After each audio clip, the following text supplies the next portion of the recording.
Numbers कमज़ोर हैं थोड़े से Q3 के, लेकिन खुलते शॉर्ट मत करिए, स्पेशली अगर बड़ा गैप डाउन हो तो। लोअर लेवल से मुझे लग रहा है कि रिकवरी आ सकती है। देखिए जिस तरीके से स्टॉक का मूव है, लोअर लेवल पर रिकवरी पॉसिबल है। 100 वीक मूविंग एवरेज पर सपोर्ट है। मार्केट में पोजीशनिंग बहुत कुछ मैटर करती है और एक व्यू था मेरा कि लोअर लेवल से इसमें आपको रिकवरी देखने को मिलेगी। इंटरडे में तो ये रिकवरी होकर 1600 तक गया था करीब। फ्राइडे को मैंने इस पे हैवेल्स पे एक व्यू दिया था कि इसको शॉर्ट करने की गलती बिल्कुल मत करिएगा, और अगर आपने इसमें हैवेल्स में शॉर्ट किया तो आप गंदे फंसे होंगे। और आज भी देखिए ये स्टॉक फ्राइडे को भी डे हाई के करीब बंद हुआ था, आज भी ये स्टॉक अब आपको अच्छे खासे गेंस के साथ ट्रेड करता हुआ दिखाई देता है। ओके चलिए अब बात करते हैं आज के बाज़ार की। ये हैवेल्स वैसे बाय द वे अब 1600 के ऊपर, और आज का हाई तो 1625 का था। याद रखिएगा फ्राइडे को 1500 तक के इसने लेवल्स पे गैप डाउन दिखाया था, उसके बाद से अच्छी रैली है यहाँ पर रही है। खैर अब आज की बात करते हैं, क्योंकि आज मार्केट में काफ़ी इंटरेस्टिंग आपको प्राइस एक्शन देखने को मिलेगा। सबसे पहले तो क्या हुआ है, आज बैंक निफ्टी ने आज कमान संभाली और बैंकों में शानदार रैली हुई। बैंक निफ्टी इनफैक्ट इंट्राडे में तो 1100 पॉइंट तक ऊपर था, अभी भी खैर 900 पॉइंट ऊपर है 49,650 पर, और इसकी वजह से निफ्टी आया उस रेंज के अपर एंड में। क्यों मैं कह रहा हूँ कि ये फ्राइडे का रिवर्स है, क्योंकि जो फ्राइडे को बैंक निफ्टी के दम पर ही Nifty lower end of the range पर आया था, आज बैंक निफ्टी के दम पर Nifty upper end of the range पर आकर काम कर रहा है। अब निफ्टी रख दीजिए साइड में। अब देखते हैं कि ये 23,350 23,400, आई थिंक पिछले हफ्ते भी एक दिन का हाई 23,392 ही था, तो एक रेंज है। अब बैंक्स चले तो गिरा क्या, कुछ आईटी स्टॉक्स, कुछ ऑटो स्टॉक्स, कुछ एफएमसीजी स्टॉक्स, इन्होंने ब्रेकआउट से प्रिवेंट किया निफ्टी को, क्योंकि 1000 पॉइंट की बैंक निफ्टी की रैली के बावजूद निफ्टी में अभी भी ब्रेकआउट नहीं है, क्योंकि 3-4 सेक्टर्स हैं जहां पर आपको थोड़ी सी वीकनेस दिखाई दे रही है।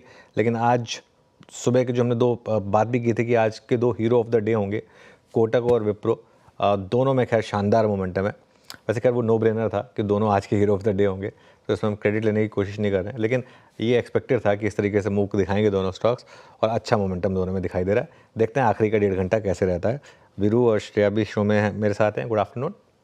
गुड आफ्टरनून अनुज। बिल्कुल सर, आज हफ्ते के पहले कारोबारी दिन शानदार तेजी देखने को मिल रही है बाजार में। निफ्टी ने तो अच्छा पुल बैक दिखाया अपने निचले स्तरों से, और बैंक निफ्टी जैसा कि आप मेंशन कर रहे थे क्लियरली आउट परफॉर्म करता हुआ आज के सत्र में। हालांकि सर आपने ब्रेकआउट के ऊपर थोड़ा अभी बताया भी, लेकिन मैं डिटेल में जानना चाहती हूँ आपसे कि क्या निफ्टी में अब ब्रेकआउट के साइंस अभी दिख रहे हैं? देखिए श्रेया, यही सवाल अगर आपने फ्राइडे को इस समय पूछा होता तो कि क्या ब्रेकडाउन के साइंस हैं, वहाँ पर भी मेरा जवाब यही था कि मार्केट में एक रेंज है, और जिस तरीके से आप 23,100 पर शॉर्ट नहीं कर सकते, इस मार्केट को 23,350 पर आप बाय नहीं कर सकते। ये मार्केट में हमने पहले भी कई बार देखा है इस तरीके से। रेंज मार्केट इसी तरीके से बिहेव करती हैं। इसमें जब आपको लग रहा है कि ब्रेकआउट आ रहा है, वहाँ से मार्केट गिरता है। जब आपको लगता है ब्रेकडाउन आ रहा है, वहाँ से मार्केट रिकवर करता है। फॉर एग्जांपल फ्राइडे को हम 23,100 तक गए, वहाँ से हम रिकवर हो गए। आज हम 23,400 तक गए, वहाँ से हम एक बार के लिए तो कूल ऑफ हो गए हैं। तो ये 23,350 से 23,400 की जो रेंज है ना, ये काफ़ी इंपॉर्टेंट रेंज है निफ्टी के लिए। और अब आप क्योंकि higher level of the range में है, जो मैं कहने की कोशिश कर रहा हूँ कि ये इस रेंज पर अब आप ट्रेड मत लीजिए, क्योंकि एक रेंज की अपर बाउंड्री पर आप इस समय ट्रेड कर रहे हैं, और जब भी आप अपर बाउंड्री पर आते हैं रेंज की, तो वहाँ पर आपको ट्रेड लेने से थोड़ा सा बचना चाहिए। सबसे पहले पहला वाला पॉइंट प्ले कर दीजिए, वो सबसे इम्पॉर्टेंट है जो रिटेल हमको सुन रहा है उनके लिए। और अब अगर आपने 23,400 क्रॉस किया तो मुझे लग रहा है कि शायद आप 23,600 की तरफ बढ़ेंगे, और एक बार फिर से वही रहा वर्डिक्ट कि निफ्टी ने 23,050 से 23,150 का जो सपोर्ट जोन है उसको प्रोटेक्ट किया। लेकिन हो सकता है कि इस बार फिर 23,350 23,400 को आप रिजेक्ट भी करें, ये भी पॉसिबल है। बैंक निफ्टी की जहाँ तक बात है, बैंक निफ्टी पर फिर दोनों तरफ के मूव्स आ रहे हैं, ये क्लियर है। फ्राइडे को सबसे ज़्यादा गिरा, आज सबसे ज़्यादा चला।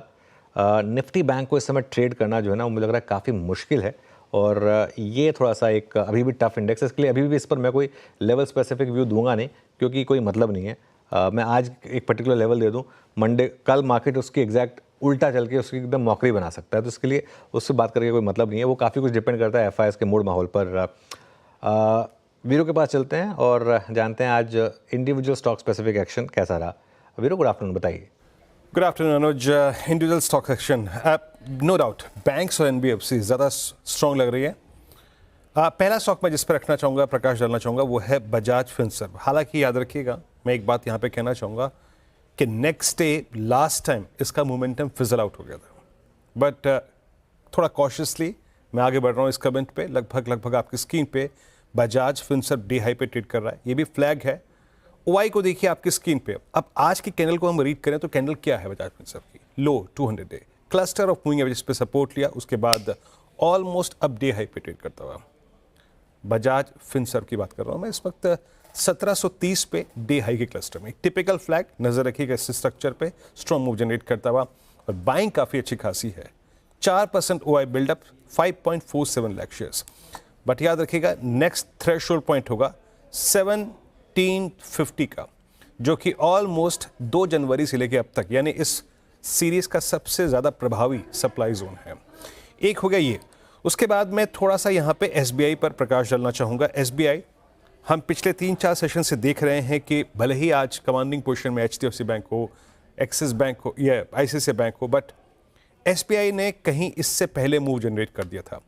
आज निफ्टी बैंक ने 10 नेमा पार किया, but Nifty SBI is now by great fraction, बड़े फ्रैक्शन से अपने 20 डे एक्सपोनेंशियल मूविंग एवरेज के ऊपर ट्रेड कर रहा है। अच्छी शॉर्ट कवरिंग हुई, अब बाइंग है। यहाँ पर बातचीत करेंगे इस पर भी, लेकिन प्लेसमेंट एसबीआई की ठीक लग रही है।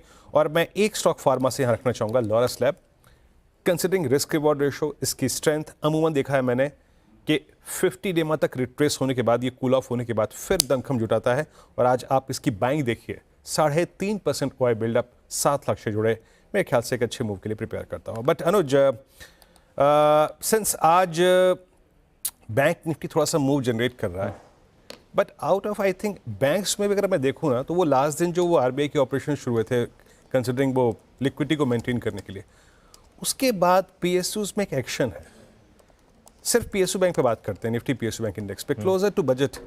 ये क्या है, ये बिहेवियर क्या है पीएसयू बैंक्स का, जिसकी लीडरशिप इस वक्त एसबीआई के हाथ में है? देखिए वीरू, इसमें पता है दिक्कत क्या है कि पीएसयू बैंक निफ्टी इतना ज़्यादा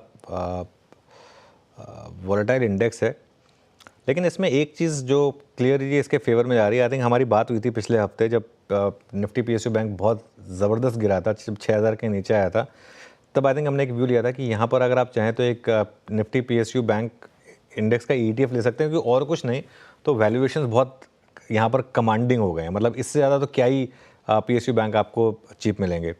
लेकिन अभी दिक्कत क्या है पीएसयू बैंकों में, अभी बड़े पीएसयू बैंकों के नंबर्स आने बाकी हैं। अभी तक तो हमने आई थिंक एक या छोटा मोटा नंबर से देखे हैं। आई थिंक इसमें जब बड़े नंबर्स आएंगे, जैसे वो बैंक ऑफ बड़ौदा के, पीएनबी के, और ऑब्वियसली सबसे बड़ा नंबर तो एसबीआई का होगा, उसके बाद आई थिंक एक इस पर व्यू लेंगे। स्पेशली एक्सेस के नंबर्स के बाद आई थिंक बहुत लोगों को ये रिस्क लग रहा है कि कहीं पीएसयू बैंकों में भी कहीं वो ग्रोथ को लेकर कहीं दिक्कत ना बढ़े। लेकिन यहाँ पर एक लीप ऑफ फेथ बाइंग की है लोगों ने पिछले 3-4 दिनों में, लेकिन मैं इसमें वेट करूँगा। मेरे ख्याल से ये स्टॉक्स ऐसे हैं एसबीआई को छोड़कर, बाकी किसी भी स्टॉक में समहाउ वो क्या बोलते हैं उसको, कोर पोर्टफोलियो वाला फीलिंग नहीं आती है। लेकिन फिर भी अगले आई थिंक 2 हफ्ते में नंबर्स आएंगे। आई डोंट नो इसका बजट से कुछ लेना देना है या नहीं है। मतलब मैं कई बार होप ट्रेड होती है, बजट से पहले काफ़ी सेक्टर्स चलते हैं, फर्टिलाइजर्स, पीएसयूज वगैरह, उसका एक कारण हो सकता है। जैसे रेलवेज है, वहाँ पर कई बार मूव्स आ जाते हैं, ये फैक्टर हो सकता है।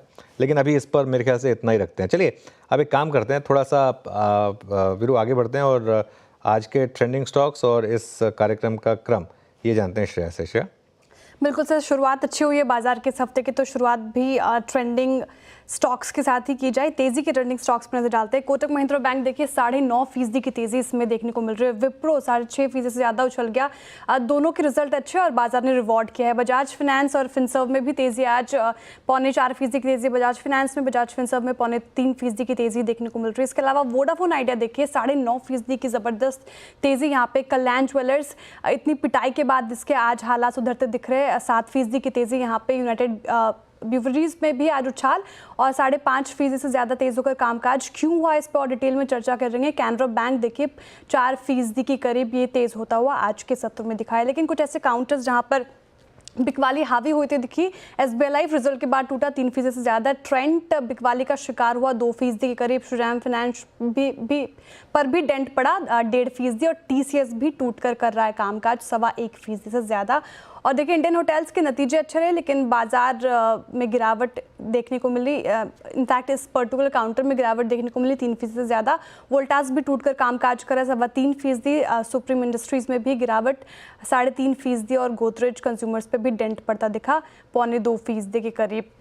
अब शो में आगे बढ़ते हैं और अपने पैनल से हम आपको मिलवाते हैं। हमारे साथ आज फंडामेंटल राय देने के लिए मौजूद रहेंगे शरद अवस्थी जी, टेक्निकल कॉल्स लेंगे हम प्रकाश गाबा से राजेश सातपुते, शिल्पा राउत, राजेश पालविया, सोमिल मेहता और अमित सेठ से 2:15 बजे चर्चा करेंगे आज के हीरो ऑफ द डे की। यतिन बताएंगे कैसे कोटक बैंक के नतीजे ने सुधारा बाजार का मूड, और मैं बताऊंगी आपको कैसे रहे विप्रो के नतीजे। 2:25 पर कंचन बताएंगे कैसे रहे पेटीएम के नतीजे, और 2:30 बजे TV18 के हमारे सहयोगी मंगलम बताएंगे UBL में आखिर ये जोरदार तेजी आई क्यों। 2:45 मिताली बताएंगे कैसे रहे ICICI, कैसे रह सकते हैं इनफैक्ट ICICI प्रूडेंशियल के नतीजे। 2:50 पर वॉशिंगटन से संजय सूरी बताएंगे कैसे हैं ट्रंप के शपथ ग्रहण की तैयारी। मिताली बताएंगे ट्रंप 2.0 से भारतीय कंपनियों पर क्या होगा असर। 2:55 पर मार्केट बिग बॉयस में हमारे साथ जुड़ेंगे पाइपर सेरिका के फाउंडर और फंड मैनेजर अभय अग्रवाल जी। 3 बजे यतिन बताएंगे डीलिंग रूम चेक, और 3:10 पर अनुसर से लेंगे हम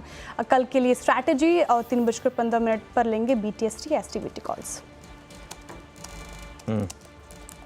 ओके, चलिए हमारे साथ अब हमारा पैनल तैयार है, एक बार उनके पास चलते हैं और आज की ट्रेड्स की शुरुआत करते हैं। गुड आफ्टरनून गाबा सर, बताइए क्या चूज कर रहे हैं आज।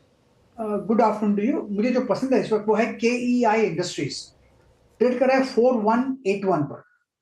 मेरे ख्याल से स्टॉप होना चाहिए 4150, फिर 30-31 रुपए का स्टॉप है।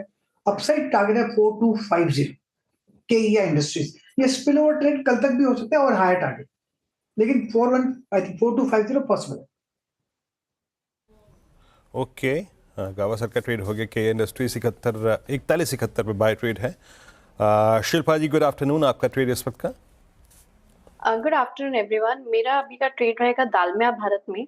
दालमिया भारत में बहुत अग्रेसिव आज फ्रेश लॉन्ग्स ऐड हुए हैं।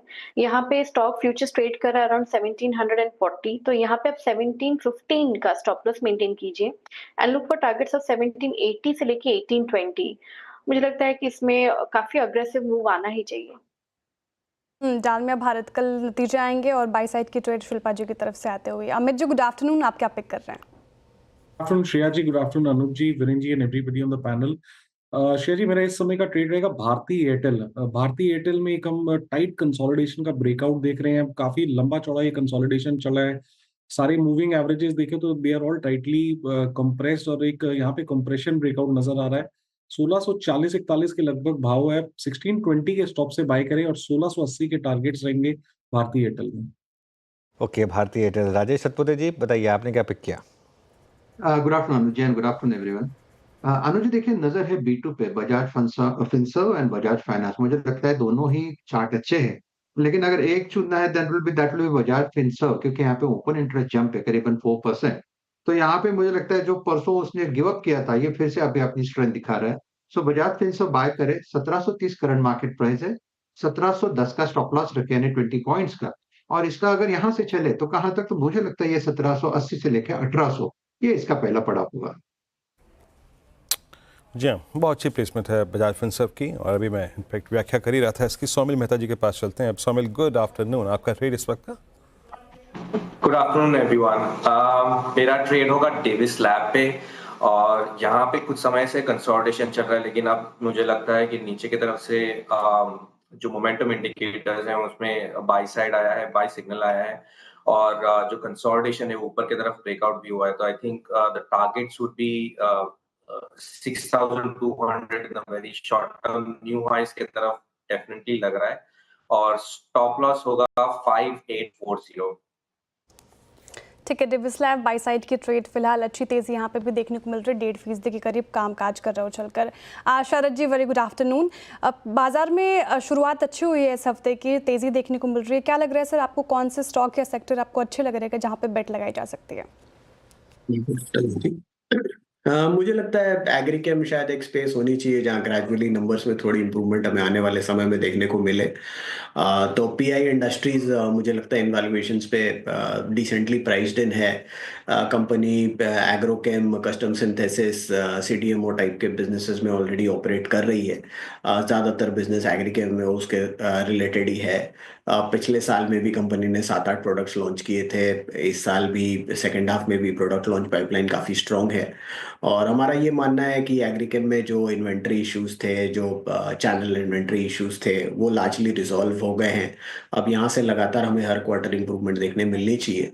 तो पीआई इंडस्ट्रीज को भी उसका फायदा मिलना चाहिए। प्लस जो नए प्रोडक्ट्स वो लॉन्च कर रहे हैं उसका भी फायदा होना चाहिए। 400-500 करोड़ का एक कैपेक्स है जिसका फर्क second half of the year में चालू हो जाना चाहिए। तो कुल मिला के हमें लगता है कि 15 से 16% जैसी बॉटम लाइन ग्रोथ कंपनी आसानी से क्लॉक इन कर लेगी। अगले साल 130 रुपए के आसपास की अर्निंग्स कंपनी रिपोर्ट करेगी।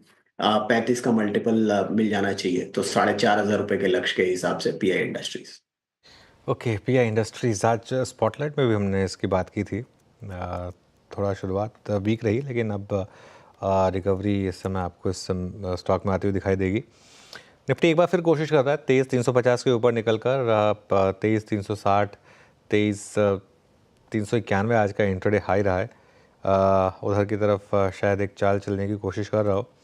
एक बार आप ट्रेंड लेकर आइए ज़रा शिल्पा जी, एक बार ट्रेंड का चार्ट देखिए ज़रा, क्योंकि इस महीने अब ये स्टॉक 14% नीचे और आज ये वापस 200 डे मूविंग एवरेज के नीचे स्टॉक। और अगर इसका आप एक बार टेक्निकल चार्ट फायर करिए ज़रा एक बार पिछले एक साल का, क्योंकि 200 डे मूविंग एवरेज मैं देख रहा था इस स्टॉक का, अगर लास्ट कब इसने ब्रीच किया हो इसको फायर करते हैं इसको, देखिए ज़रा ये, क्योंकि पिछले क्वार्टर में नंबर्स ख़राब थे, नंबर्स पे गिरा था स्टॉक, लेकिन वहाँ तक नहीं गया था। अब ये 200 डे मूविंग एवरेज ब्रेक करने की तैयारी कर रहा है और डाउन साइड ओपन हो रही है क्या यहाँ पर? जी बिल्कुल अनुज जी, अगर वैसे देखिए तो 6200 के नीचे तो इसमें अग्रेसिव सेल जनरेट हो ही गया है। यहाँ पे इसका पहला सपोर्ट 6000 के सपोर्ट्स पे आना चाहिए, लेकिन क्योंकि ये 200 डे में एकदम ब्रेक करने पे ही है, तो यहाँ पे और अग्रेसिव 400 पॉइंट का आपको फॉल दिख सकता है ट्रेंड जैसे काउंटर में। तो किसी को अगर ये प्रीएम्प्ट करना है 6000 के नीचे, ऑफकोर्स इसमें अग्रेसिव सेलिंग रहेगा। बट अगर किसी को ये प्रीएम्प्ट करना है तो आप 6000 का पुट जो रफली 115 रुपए में ट्रेड कर रहा है, आप इसमें पार्टिसिपेट कर सकते हैं। स्टॉप लॉस आप यहाँ पे रखिए 70 का and look for targets of 190 से लेके 250 तक भी आपको ये मूव दिख सकता है। ओके शरद जी, ज़ोडियो जाना बंद कर दिया लोगों ने या ये कुछ और मामला है यहाँ पर? नहीं, मुझे लगता है ज़ोडियो जाना तो बंद नहीं किया है, लेकिन जिस स्पीड में स्टॉक भाग गया था इन एंटिसिपेशन या बहुत ज़्यादा हो गया था, तो वो अब नॉर्मलाइज हो रहा है। बाजार में एग्जैगरेशन बोथ साइड्स पे होती है, तो मुझे लगता है अपसाइड पे वो एग्जैगरेशन थी। अब एफ&ओ में भी स्टॉक आ गया है तो एक ऑप्शन है आपके पास शॉर्ट करने की, पहले तो वो ऑप्शन थी नहीं। तो मुझे लगता है इन सब का कैलकुलेशन है। और प्लस तीसरी जो प्रॉब्लम हो रही है वो ये कि जो एक सेगमेंट है जो सिर्फ रिजल्ट अच्छे आने पे लगातार बाई करते जाते हैं रिस्पेक्टिव ऑफ क्या वैल्यूएशन आप पे कर रहे हैं, तो उनके भी मोमेंटम ट्रेड में से निकल गया और ऊपर से 10-15% गिर गया। तो मेरे हिसाब से जो मोमेंटम राइड कर रहे थे उनके लिए भी एक रिवर्सल हो गया मतलब ट्रेंड में। तो कुल मिला के 3-4 चीजें एक संग क्लब डाउन हो गई और बाजार भी थोड़ा सा कमजोर है। तो वही है। और मुझे नहीं लगता, और मैंने पहले भी कई बार बोला है कि ऐसा नहीं है कि ज़ोडियो में कोई इतनी बड़ी मोट है जिसको लेके ऐसी आप अबनॉर्मल वैल्यूएशन दे। फर्स्ट मूवर एडवांटेज था उनके पास, बट बाकी लोग भी ऑब्वियसली इतना प्रॉफिटेबल और इतना हाई ग्रोइंग एरिया अगर दिख रहा है तो कंपटीशन भी आएगा और वो ऑब्वियसली आपकी एबिलिटी को डेंट करेगा। और रिटेल वैसे भी बहुत फास्ट मूविंग स्पेस होता है, लीनियर रिलेशनशिप्स ड्रॉ करना काफी मुश्किल है। तो मुझे लगता है ये 3-4 चीजें कल्मिनेट हो रही हैं, खास करके एफ&ओ में इंक्लूजन, जिसकी वजह से शॉर्ट करने की एक एबिलिटी ओपन होती है। और लगातार जो कंपनी क्वार्टरली रिजल्ट्स को आउट परफॉर्म कर रही थी वहां पे भी कंपनी ने डिसअपॉइंट किया है, तो वो भी थोड़ा सा प्ले आउट कर रहा है। और जो वैल्यू इन्वेस्टर्स हैं उनकी पहुंच के बाहर तो काफी समय से स्टॉक रहा है, तो मुझे लगता है वो भी नई पार्टिसिपेशन इन लेवल्स पे तो नहीं आएगी। बिल्कुल। वैसे वीरू एक बात बताऊं, मैं जो शरद जी ने बात कही ना सारी एकदम ऑन द डॉट, और स्पेशली वो जो लास्ट वाला पॉइंट है कि जब वो F&O में आ जाएगा, एक टाइम होता था लोग कहते थे कि मेरा स्टॉक F&O में क्यों नहीं आ रहा है, आजकल लोग कहते हैं मेरा स्टॉक F&O में क्यों डाल रहे हो, प्लीज़ निकाल दो उसको। वो इस तरीके का है ना। अच्छा खैर, आप तो वीरू, खैर मेरे को लगता नहीं कि आप जाते हैं वैसे ज़ूडियो? नहीं, मैं नहीं गया, एक बार गया था मैं, और बस क्योंकि सर्दियां आ चुकी थी और मुझे गर्मियों के कपड़ों की ज़रूरत थी, मैं कुछ देर के लिए घुसा था, लेकिन नहीं, मैं जाता नहीं। मेरे घर के बहुत पास में है, अभी नया शोरूम भी खुला है, बट मैं जाता नहीं हूँ। बट वो F&O का फैक्टर तो क्लियरली यहाँ पर प्ले आउट हो रहा है, काफ़ी हैवी हो रहा है यहाँ पर, है ना। F&O का फैक्टर प्ले हो रहा है, बिल्कुल हो रहा है। और अनुज, मेरे ख्याल से ये अप्रैल 2023 के बाद फर्स्ट टाइम 200 DMA पे है, और पिछले 10 दिन का जो सेलिंग प्रेशर था एक्स्ट्रा ऑर्डिनरी, मतलब मैं इसकी भाव को भी पढ़ रहा था अनुज, एक्स्ट्रा ऑर्डिनरी प्रेशर 100%, बहुत ज़्यादा सेलिंग प्रेशर है इसमें, ट्रेंड में। श्रेया, आप जाती हैं ज़ूडियो? सर मैं ज़ूडियो बिल्कुल जाती हूँ और मुझे बहुत अफोर्डेबल लगता है ज़ूडियो, स्पेशली शीट मास्क बहुत अच्छे होते हैं ज़ूडियो के। सर वीरू सर, आपको भी जाना चाहिए वैसे ज़ूडियो, कहीं आप सिर्फ ज़ारा और लुई वितौर तो नहीं जाते? नहीं, ऐसा कुछ नहीं। ये अब श्रेया, अब अनुज से पूछ लो आप। हम लोग को हफ्ते में मतलब सुबह 6 बजे सूट पहन लेते हैं और उसके बाद 4:30 बजे सूट उतरता है। हमको आप एक लोअर टी शर्ट दे दो, हम जिंदगी उसमें गुजार लेंगे, आप यकीन मानिए। क्या ज़ूडियो क्या जा रहा है? नहीं, वैसे ये चीज़ तो वीरू ने एकदम सही कही है, और इस प्रोफेशन का सबसे बड़ा पर्क यही है कि कपड़ों पे तो एटलीस्ट पैसे नहीं खर्च करने पड़ते, वो ऑफिस खर्च कर देता है, बाकी थोड़ा बहुत जो वीकेंड वगैरह के लिए वो उसके लिए नॉर्मल, उससे हमारा काम हो जाता है। चलिए खैर, ट्रेंड में काफ़ी वीकनेस है, और जैसे हम बात कर रहे हैं 200 डे मूविंग एवरेज पर आया, लेकिन एक स्टॉक जिसने आज पूरे मार्केट का सेंटिमेंट सुधारा है और काफ़ी शानदार तरीके से सुधारा है, वो है कोटक महिंद्रा बैंक का। ये एक्चुअली जब वीकेंड पर नंबर्स आए, देखकर ही लग रहा था कि ये तो कुछ धमाल करने की तैयारी कर रहा है। अपग्रेड भी आए, मोतीलाल ओसवाल ने तो 3 साल में शायद पहली बार इसको अपग्रेड किया। यतिन से जानते हैं कि ऐसा मार्केट को क्या पसंद आया जो स्टॉक 10% ऊपर है। Yatin, good afternoon. Good afternoon. और जैसे कि आपने कहा, बहुत सारे ब्रोकरेजेस, चाहे वो मोतीलाल हो, जेफरीज हो, आनंद राठी हो, सारे के सारे ब्रोकरेजेस ने अर्निंग्स को थम्स अप दी है। बहुत सारे लोगों ने अपने अर्निंग्स एस्टिमेट रिवाइज किए हैं, अपनी रेटिंग रिवाइज की है, और इसका एक क्लियर रीज़न है, मैनेजमेंट की कमेंट्री वो काफ़ी शानदार रही है। अगर हम जेफरीज की बात करें तो अभी टारगेट इन्होंने 100 रुपये से लगभग बढ़ा के 2200 रुपये कर दिया है, और इनको लगता है कि जो रिटेल अनसिक्योर्ड लोन्स पे बाजार की चिंताएं थी, उस पर मैनेजमेंट ने काफ़ी अच्छा कंफर्ट दिया है, और उन्होंने अपना EPS एस्टिमेट टारगेट जो है वो 1 से 2% से बढ़ाया है। आनंद राठी को भी लगता है कि जिस हिसाब से लोन ग्रोथ हेल्दी है, इनके कलेक्शंस हेल्दी हैं, इनके जो एडवांसेस डिपॉजिट्स हैं, यहाँ आपको कंफर्ट आता हुआ दिखाई पड़ रहा है, तो कहीं ना कहीं यहाँ से काफ़ी अच्छा कंफर्ट रहेगा वैल्यूएशन के हिसाब से, स्पेशली जबकि पिछले 2 साल से स्टॉक ने कुछ नहीं किया है। इनफैक्ट मैनेजमेंट ने कहा कि जो RBI की दिक्कतें हैं वो भी कंपनी बहुत अच्छी तरीके से, अच्छे पेस से सुधार रहा है, और कहीं ना कहीं वो जो इशू है वो उसके बिहाइंड है। और सबसे इम्पॉर्टेंट बात जो आनंद राठी ने अपने रिपोर्ट में कही है कि जो पर्सनल लोन और जो क्रेडिट कार्ड में डिलिक्वेंसीज हैं, जो ख़राब लोन्स की फॉर्मेशन है, वहाँ कहीं ना कहीं मैनेजमेंट को लगता है चीज़ें सुधर रही हैं, और कोटक बैंक ने पूरे जनरल पर्सनल लोन सेगमेंट के सारे बैंक्स का एक हौसला बढ़ाया है, और जिसके कारण पूरा का पूरा बैंकिंग सेक्टर आज एकदम हेडलाइंस बना रहा है। बिल्कुल, तो ये इस समय बैंकिंग सेक्टर में जोश। यतिन, बहुत बहुत शुक्रिया। शरद जी, कोटक 1921 पर खरीदेंगे क्या? फ्रेश बाइंग शायद मैं नहीं करूंगा, बट अगर मेरे पास है तो मैं अभी भी होल्ड करना चाहूंगा। फ्रेश अपसाइड जो निकल रही है वो इतनी बड़ी अब नहीं निकलेगी, लेकिन अभी भी मुझे लगता है कि अगर 2 प्राइवेट सेक्टर बैंक्स पे मुझे बेट करना हो जहां री रेटिंग की बहुत बड़ी गुंजाइश है, तो कोटक मेरी टॉप बेट पे था। अगर मेरे पास है तो मैं होल्ड करना चाहूंगा, और मुझे लगता है जिस तरीके की ट्रांसफॉर्मेशन कंपनी की मैनेजमेंट में हुई है, उसका असर जैसे जैसे दिखता है आने वाले 6, 8, 9 महीनों में, हाई प्रोबेबिलिटी है कि जो शायद आज के मूवमेंट के बाद 2.6, 2.65 के आसपास की प्राइस टू बुक पे ट्रेड कर रहा होगा। आइडियली 3 के आसपास की प्राइस टू बुक पे आसानी से ट्रेड कर सकता है, तो आप मान के चलिए यहाँ से एटलीस्ट 10-15% अपसाइड तो और है, और ज्यादातर टारगेट्स भी शायद उसी के आसपास आ रहे हैं, 2100-2200 रुपए के आसपास।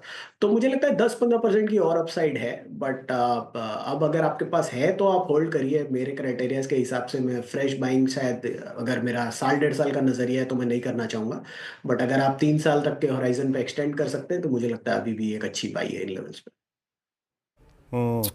अच्छा, मुझे पता है अनुज, आज सबसे कोटक के फर्स्ट टिक के बाद क्या चीज़ मैं शायद देख रहा था, जब कोटक के ऐसे नंबर्स पे ऐसे रिएक्शन है, तो जितनी रिपोर्ट्स मैंने पढ़ी उसके मुताबिक सबसे अच्छी एक्सपेक्टेशन तो इस बार ICICI बैंक से है, और आईसीआईसीआई बैंक की प्लेसमेंट देखिए अनुज, स्टिल एट आई थिंक 1236, ये 200 EMA पे ट्रेड कर रहा है। आईसीआईसीआई बैंक का ये प्राइस, अगर मुझे थोड़ा बहुत रिस्क लेना भी है तो ये क्या रहा है? इट्स अच्छा प्राइस है ये कंसीडर करने लायक।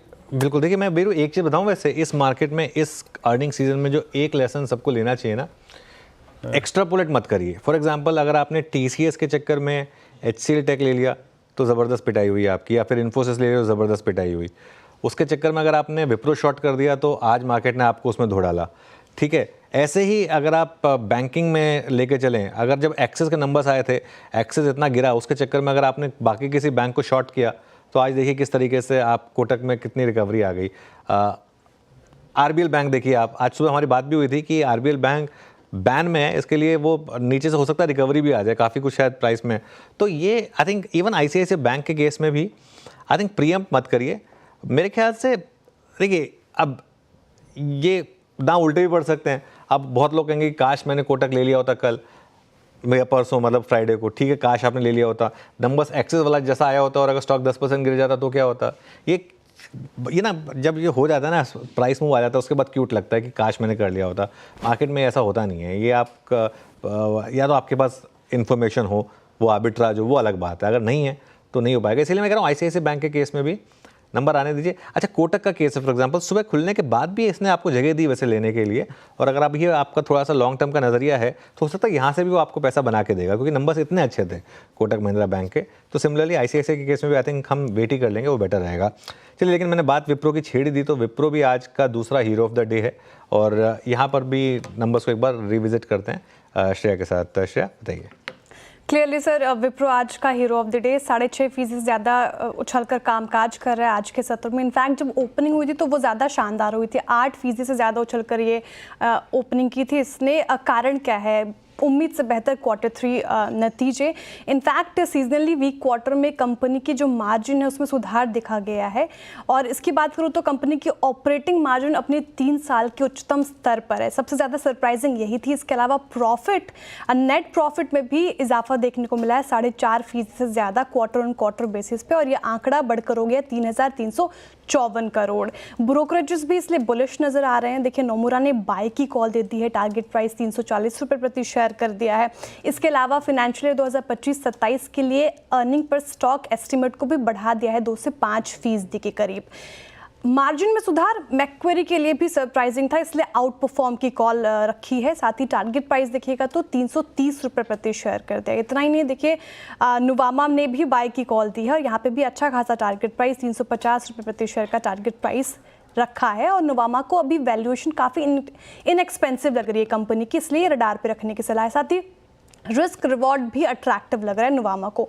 दूसरी ओर सिटी की बात करें तो सिटी को ऐसा लगता है कि फाइनेंशियल ईयर 2026 में विप्रो अपने कॉम्पिटिटर्स के से थोड़ी पीछे रह सकती है, लेकिन मार्जिन क्योंकि सरप्राइजिंग था तो उन्होंने नेगेटिव कैटलिस्ट से हटा दिया है, लेकिन सेल की कॉल बरकरार रखी है, और टारगेट प्राइस जो है नीचे का वो 280 रखा है। लेकिन जिस तरीके से आज तेजी देखने को मिली इस पर्टिकुलर काउंटर में, clearly hero of the day था आज।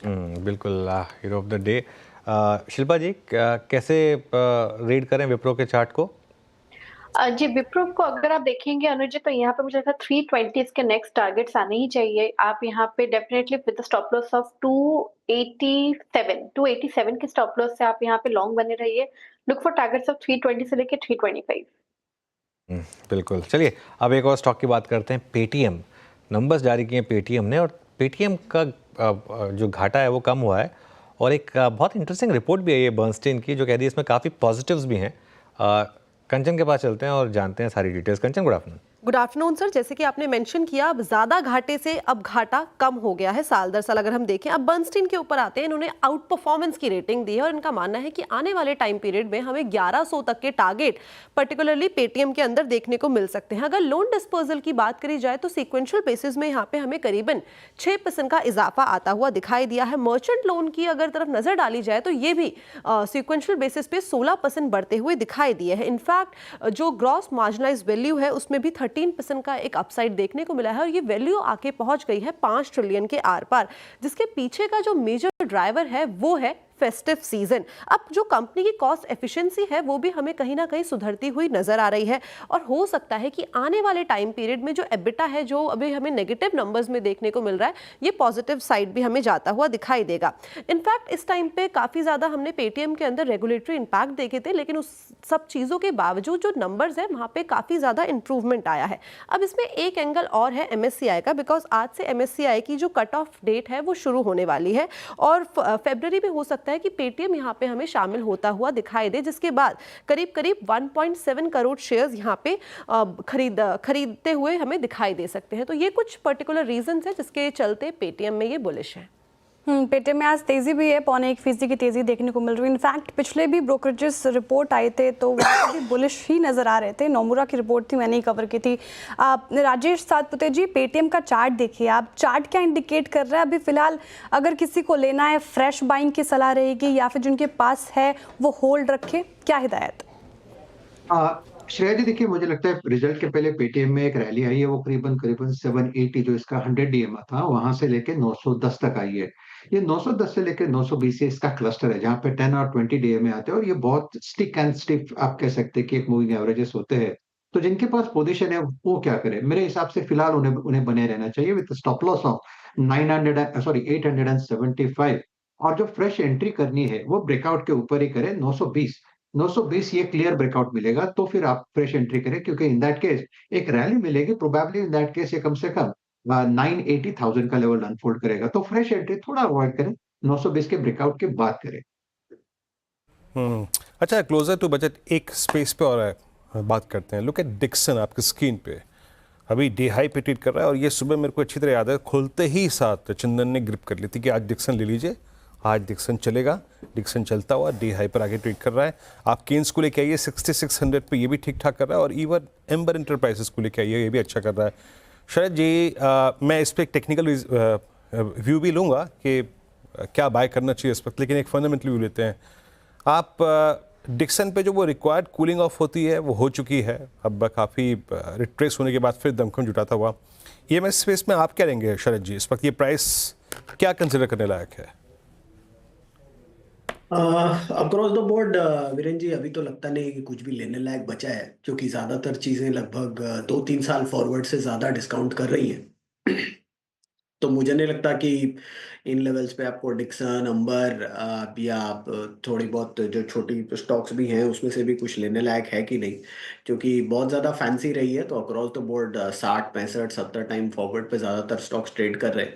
तो मुझे लगता है ज़्यादातर पॉजिटिव्स इस पूरी स्पेस में फैक्टर्ड इन है।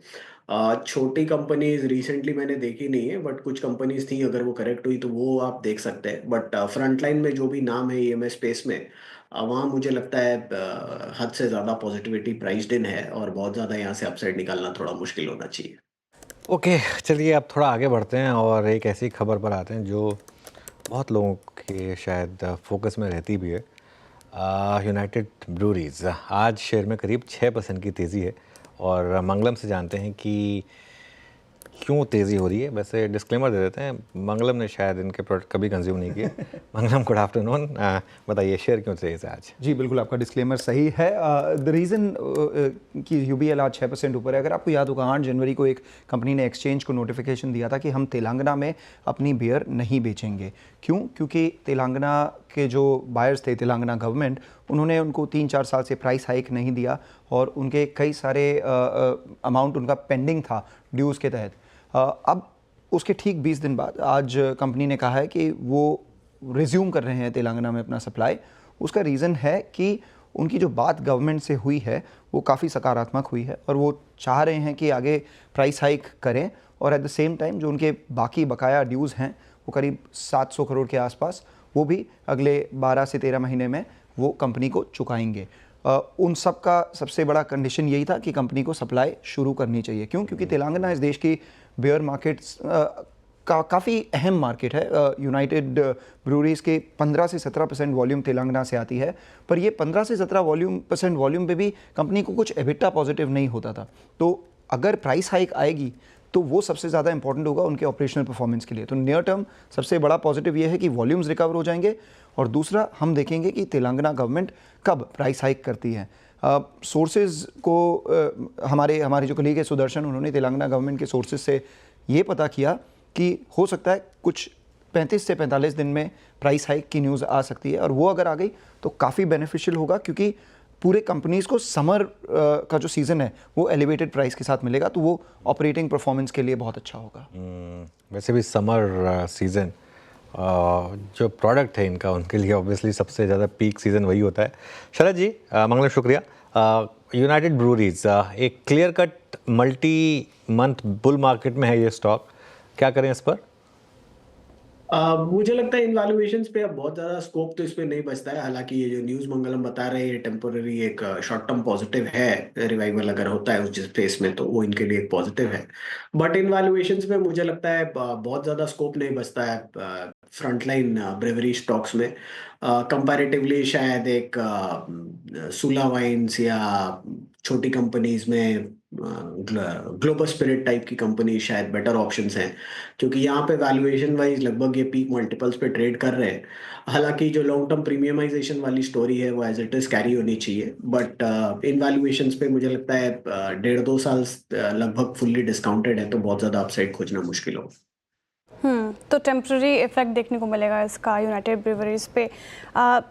अमित जी, आईटीसी का चार्ट देखिए, आज इनफैक्ट एफएमसीजी सेक्टर ही आज थोड़ा दबाव में, आधा फीसदी गिरकर कामकाज कर रहा है, और आईटीसी भी डे लो के आसपास कामकाज करता हुआ फिलहाल 5 दिन में भी, इनफैक्ट 1 वीक में भी इसमें गिरावट ही देखने को मिल रही है। कैसे रीड कर रहे हैं आप आईटीसी को, चार्ट्स क्या इंडिकेट कर रहे हैं? मैम थोड़ा सा डिसअपॉइंटिंग रेंज बाउंड स्टॉक है, ये कुछ करता नहीं है ज़्यादा। नीचे में अगर देखें तो रेंज 430 की, और ऊपर में 450 455 जब भी आता है मैक्स 460 तक फिजल कर जाता है। तो इट्स अ साइडवेज कंसोलिडेशन। अगर किसी को रेंज प्ले करनी है then he can play the range with 430 as stop loss और upward target, mean reversion target of 450 455। But ये एक दायरे में ही ट्रेड कर रहा है, मोमेंटम यहाँ पे बिल्कुल नहीं है। ओके, आईटीसी 437 पे ट्रेड करता हुआ। अब एक काम करते हैं, राजेश पाल भी एक्सिस सिक्योरिटी से जुड़ चुके हैं हमारे साथ। राजेश, गुड आफ्टरनून, कार्यक्रम में स्वागत है आपका। आपका ट्रेड इस वक्त का? Good afternoon Viren ji, good afternoon everyone. So stock पसंद आ रहा है टाटा कम्युनिकेशन। स्टॉक एक फॉलिंग चैनल में ट्रैवल कर रहा था डेली चार्ट पे, और अब यहाँ पे जिस तरीके से ब्रेकआउट यहाँ पे टाटा कम्युनिकेशन ने आज बनाया है, हमें लगता है कहीं ना कहीं एक करेक्शन ओवर होते हुए दिख रहा है, और स्टॉक में एक अच्छा अपमूव यहाँ से एक्सटेंड होते हुए दिख सकता है। स्टॉक आज 20 डे मूविंग एवरेज के ऊपर भी सस्टेन होते हुए दिख रहा है। हमें लगता है टाटा कम्युनिकेशन को या फ्यूचर्स को यहाँ पे बाय किया जा सकता है। अपसाइड के टारगेट 1780 1790 की तरफ आते हुए दिख सकते हैं। डाउन साइड में स्टॉप लॉस होगा करीब 1710 के आसपास। ओके, अच्छा शिल्पा जी, मैं बहुत देर से एक प्रश्न पूछना चाह रहा था कि मान लीजिए जैसे आज निफ्टी का मूव ठीक ठाक रहा, हमने 10 डेमा की ट्रेजेक्टरी को एक बार टच किया, मान लीजिए हम 10 डेमा निकाल के 20 डेमा की तरफ जाएं, या फिर बाजार में यहाँ से मूव आए। आपने थोड़ी सी स्कैनिंग वीकेंड पे ऐसी की थी मैम कि एग्जैक्टली कहाँ पे सब्सटेंशियल शॉर्ट हैं, कवरिंग के सबसे प्रोबेबल कैंडिडेट्स कौन कौन से हैं। फॉर इंस्टेंस सीएससी को देखिए, आप कैनफिन होम्स को देखिए, एलआईसी हाउसिंग फाइनेंस को देखिए, जो अपने साथ बड़ी शॉर्ट लेके आए थे। ऐसे 1-2 कैंडिडेट्स बताइए, क्या चीज़ करना चाहिए शॉर्ट कवरिंग की एक्सपेक्टेशन में? जी बिल्कुल, अगर आप शॉर्ट कवरिंग के कैंडिडेट की बात करेंगे तो एक आप बालकृष्ण इंडस्ट्रीज पे भी ध्यान दे सकते हैं। बालकृष्ण इंडस्ट्रीज मुझे लगता है यहाँ से 2900 से 3000 के लेवल्स के लिए एक मूव आपको जनरेट करते दिखा सकता है। स्टॉप लॉस यहाँ पे आप 2600 का भी रख सकते हैं। दूसरा, अगर आप देखेंगे यहाँ पे नवीन फ्लोरिन में भी बहुत स्ट्रॉन्ग शॉर्ट कवरिंग एक्सपेक्टेड है। यहाँ पे लेवल्स ऑफ 4000 आपको आने वाले दिनों में दिखना चाहिए। सेक्टर भी पॉजिटिव है, यहाँ पे मुझे लगता है टर्न अराउंड अच्छा खासा है नवीन फ्लोरिन में भी। दूसरा, हमने एपीएल अपोलो बहुत टाइम से रेगुलरली मैं रेकमेंड करती आई हूँ कि 1500 पे अच्छा खासा सपोर्ट है। 1600 इसके नेक्स्ट टारगेट हो सकते हैं, 1620। वो टारगेट ऑलमोस्ट अचीव हो गए, लेकिन जिस तरह से इसका एक पुल बैक है और जिस तरह से मोमेंटम है, मुझे लगता है 1680 से 1720 अभी इसके नेक्स्ट टारगेट्स हो सकते हैं। तो ये 1-2 काउंटर्स बहुत स्ट्रॉन्ग है जहाँ पे शॉर्ट कवरिंग आपको बहुत स्ट्रॉन्ग एंड शार्प दिखनी चाहिए। अपोलो ट्यूब्स, नवीन फ्लोराइन, ये काउंटर्स फिलहाल फोकस में रहेंगे। लेकिन एक और काउंटर वोडाफोन आइडिया बात भी कर रहे थे हम। फिलहाल तो ये 8% की तेज़ी देखने को मिल रही है, लेकिन इंट्राडे में 7% से ज़्यादा करेक्ट हुआ। अनुज सर, क्या लग रहा है वोडाफोन आइडिया में आज लोग फिर से फंस गए इसमें? बिल्कुल, अगर आपने ले लिया है 10.5 पर तो आप फंस गए। और देखिए बात यही हुई थी। पहली बात तो ये कि अपर सर्किट पे तो कोई ले नहीं पाया होगा, खुला 10 रुपये पर, वहाँ तो कोई ले नहीं पाया होगा। आपको मिला होगा ये 10.35 से 10.40 के बीच में, और 10.35 से 10.40 के बीच में अगर आपने ले लिया, अगर भगवान आपके साथ है तो हो सकता है कि फिर आपको कुछ मिल जाए, वरना अगर फिर वही कहानी रिपीट होगी इसमें। देखिए आज सुबह भी मेरा जो व्यू था ना, मेरा व्यू यही था आज सुबह भी, और मैं फिर लोगों को बोल रहा हूँ, ये चीज़ें ना इतनी आसानी से नहीं होती हैं कि बस हुआ। एक बार कितना गिरा जरा पहले वो प्ले कर दीजिए, फ्रॉम डेज हाई ना, एक बार वो दिखा दीजिए। और मैं फिर कह रहा हूँ, अगर FPO प्राइस के आसपास आपको मिले तो निकलने की कोशिश करिए। अब एक चीज़ मैं बता दूँ, इंट्राडे में जो लॉन्ग करके बैठे हैं वो लॉस में होंगे, और बड़े लॉस में होंगे। ये चीज़ आप समझ लीजिए, क्योंकि जैसा आपने कहा 10% तो खैर किसी को नहीं मिला होगा, उसके बाद वो 15% के सर्किट तक भी करीब गया था। वहाँ पर अगर आप लेकर इसको बैठे हैं तो वहाँ से 10.47 का हाई था, अब हम आगे 9.84 पर, मतलब प्ले करिए इसका ज़रा कितना गिरा है। मेरे ख्याल से 6% के करीब इंट्राडे में ये स्टॉक फिसला है। और मोटा मोटी जिस प्राइस पर अगर आपने इसको सुबह चेज़ किया है, वहाँ से करीब करीब ये 6% के करीब स्टॉक अब फिसला होगा। ये देखिए 6.5 हो गया, 6.5% ये अपने डे हाई से गिरा। ये मुझे ना, मेरे का ऐसा नहीं है कि मेरे कोई व्यू किसी कंपनी के अगेंस्ट है या मेरा व्यू किसी एक स्टॉक के अगेंस्ट है। मैं स्टॉक मार्केट में ना लोगों को एक ही चीज़ बोलता हूँ, अगर आप अपनी गलती से भी नहीं सीखेंगे ना, फिर तो आपका कोई भला नहीं कर पाएगा। दूसरे की गलती से सीख लीजिए, जहाँ पे लोग काफ़ी टाइम से फंसे हुए होंगे। यहाँ पर अगर आप एक बार फंसने के बाद दोबारा उसी स्टॉक में फंस के, और एक और चीज़, ज़रूरी थोड़ा ना कि इसी स्टॉक से पैसा बनाना है। मार्केट में इतने स्टॉक्स हैं, उनसे पैसा बना लीजिए। एक स्टॉक को छोड़ भी देंगे तो क्या हो जाएगा। ये स्टॉक वैसे भी रिटेल के लिए है नहीं। पहली बात तो ये खबर बहुत स्पेकुलेटिव है, मुझे डाउट है। अच्छा एक बात बताइए मुझे, मैं एक चीज़ पूछता हूँ सिंपल, अगर ये नहीं आया, बहुत लोगों ने लिख दिया कि बजट में आ जाएगा, अगर ये नहीं आया बजट पर, कोई रिस्पॉन्सिबिलिटी लेगा इसकी कि ठीक है हमसे गलती हो गई और वो नहीं आया? देखिए गलत रिपोर्टिंग सबसे हो जाती है, मतलब कई बार, लेकिन क्या इसकी कोई रिस्पॉन्सिबिलिटी उसके बाद लेगा कि हाँ ये ठीक है, नहीं वो शायद हमसे थोड़ा समझने में गलती हुई? मेरा मानना ये है कि बहुत टफ है। ये एक सुप्रीम कोर्ट का डिसीजन है, सुप्रीम कोर्ट उसको 2-3 बार क्यूरेटिव प्ली भी रिजेक्ट कर चुका है। ऑप्टिक्स बहुत ख़राब होंगे, ऐसे में सरकार आके क्या बोले कि नहीं सुप्रीम कोर्ट ने कहा, लेकिन हमको लगता है कि एक सेक्टर के लिए ज़रूरी है तो हम इसके लिए एक ऑर्डिनेंस लेकर आ रहे हैं। मेरे ख्याल से वो नहीं होगा। अच्छा दूसरी चीज़, मान लीजिए हो गया, द बेस्ट केस सिनारियो, अगर एक बार के लिए हो गया, एक बार के लिए फौरी रिलीफ मिलेगा, उसके बाद क्या?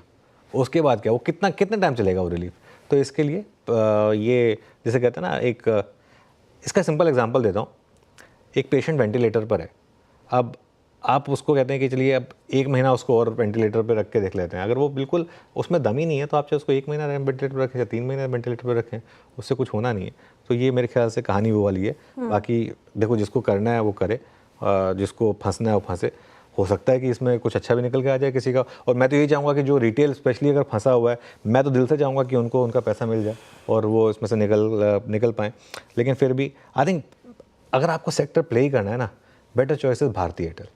वहाँ पर क्लियरली टेलीकॉम में अगर आपको एक स्टॉक अगर आपको पिक करना है, अभी जियो लिस्टेड नहीं, जब जियो लिस्टेड होगी तो उसके अलग कंपैरेटिव एनालिसिस होंगे, लेकिन अगर आपको प्ले करना है तो भारती एयरटेल होगा। शरद जी, आपका क्या व्यू होगा इस पूरी की पूरी स्पेस पर, और अगर आपको टेलीकॉम में अप्रोच करना है, आपकी क्या अप्रोच होगी? देखिए व्यू बिल्कुल सैनिटी तो इसी में है कि जब किसी कंपनी का डेट इतना ज़्यादा है तो उस पर बेट करने में कोई मतलब रहता नहीं है, अनलेस अनटिल आप मेक और ब्रेक काइंड ऑफ इन्वेस्टिंग कर रहे हैं या ट्रेडिंग कर रहे हैं जहाँ आप ये मान के चल रहे हैं तो जीरो हो जाएगा या कुछ बढ़ जाएगा। तो मुझे लगता है वो रिस्क तो आपको वोडाफोन में रहेगा अगले कुछ समय में भी, और टाइम भी मेरे हिसाब से काफ़ी लगेगा, 2 से 3 साल एटलीस्ट लगेंगे रिवाइव होने में। जहाँ तक स्पेस को प्ले करने का है, भारती मुझे लगता है फेयरली टू स्क्वायरली वैल्यूड है। अगर इनडायरेक्टली मुझे प्ले करना हो तो मुझे इन वैल्यूएशंस पे रिलायंस में कंफर्ट काफ़ी ज़्यादा है। तो आगे पीछे जियो लिस्टिंग जब भी होती है तो मुझे लगता है उसका फ़ायदा वहाँ से आप ले सकते हैं। तो अगर मुझे टेलीकॉम को इस पॉइंट पे प्ले करना हो तो मेरे हिसाब से बेस्ट तरीका होगा रिलायंस के थ्रू उसको प्ले करने का।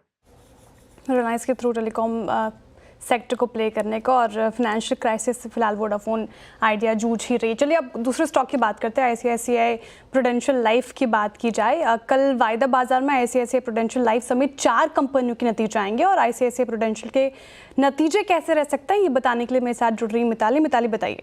तो ICICI प्रूडेंशियल लाइफ इंश्योरेंस के मोतीलाल ओसवाल के अनुमान की बात करें तो वहाँ APE यानी एनुअलाइज्ड प्रीमियम इक्विवेलेंट में 32% इजाफा की अनुमान लगाई गई है। वही वैल्यू जो न्यू बिजनेस की वैल्यू है वहाँ पे हमें 36% का इजाफा देखने को मिल सकता है, और मार्जिन्स में भी 72 बेसिस पॉइंट्स की ग्रोथ देखने को मिल सकती है।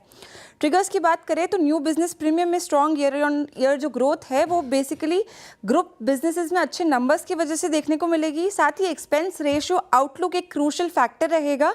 उसके अलावा जो न्यू बिजनेस वैल्यू की ग्रोथ है वो हेल्दी रहने की संभावना है, लेकिन यूलिप्स के ज़्यादा शेयर होने की वजह से क्वार्टर दर क्वार्टर मार्जिन्स में थोड़ी गिरावट देखने को मिल सकती है। इसके अलावा नॉन लिंक्ड बिजनेसेस में ग्रोथ हेल्दी रहने की उम्मीद जताई है, और प्रोटेक्शन बिजनेस में रिकवरी होने की संभावना भी है यहाँ पे। ओके, ICICI प्रो आपकी स्क्रीन पर ये एग्जैक्टली नंबर्स की एक्सपेक्टेशन। बहुत संक्षेप में थोड़ा इसका एक टेक्निकल सेटअप समझ लेते हैं, उसके बाद चलेंगे चार का चौका पे। ये सेटअप समझते हैं।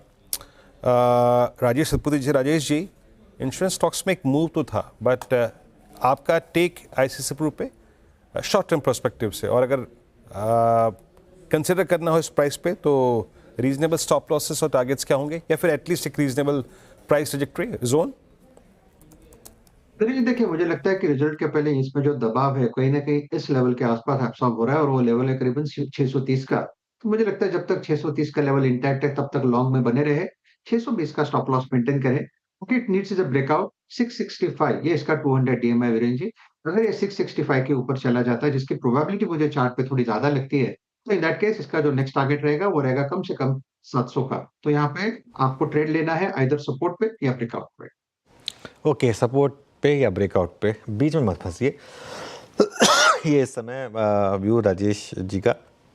निफ्टी भी देखिए बार बार 23,350 23,400 के बीच में आ रहा है, लेकिन इसको क्रॉस नहीं कर पा रहा है। अभी भी एक बार फिर निफ्टी 23,330 तक गया, फिर 23,357 पर आया, तो काफ़ी वॉलेटिलिटी है यहाँ पर। चलिए अब आपको चार का चौका का सीक्वेंस बता दें। सबसे पहले सस्ता ऑप्शन ट्रेड लेंगे शिल्पा जी से, उसके बाद चलेंगे राजेश पालवे जी के पास FNO सुपरस्टार ट्रेड के लिए। चार्ट का चमत्कार के लिए सौमिल तैयार है हमारे साथ, और मिड कैप फंडा के लिए शरद अवस्थी। ये चारों की चारों ट्रेड्स आपके लिए। शिल्पा जी, आप शुरुआत कीजिए सस्ता ऑप्शन के साथ।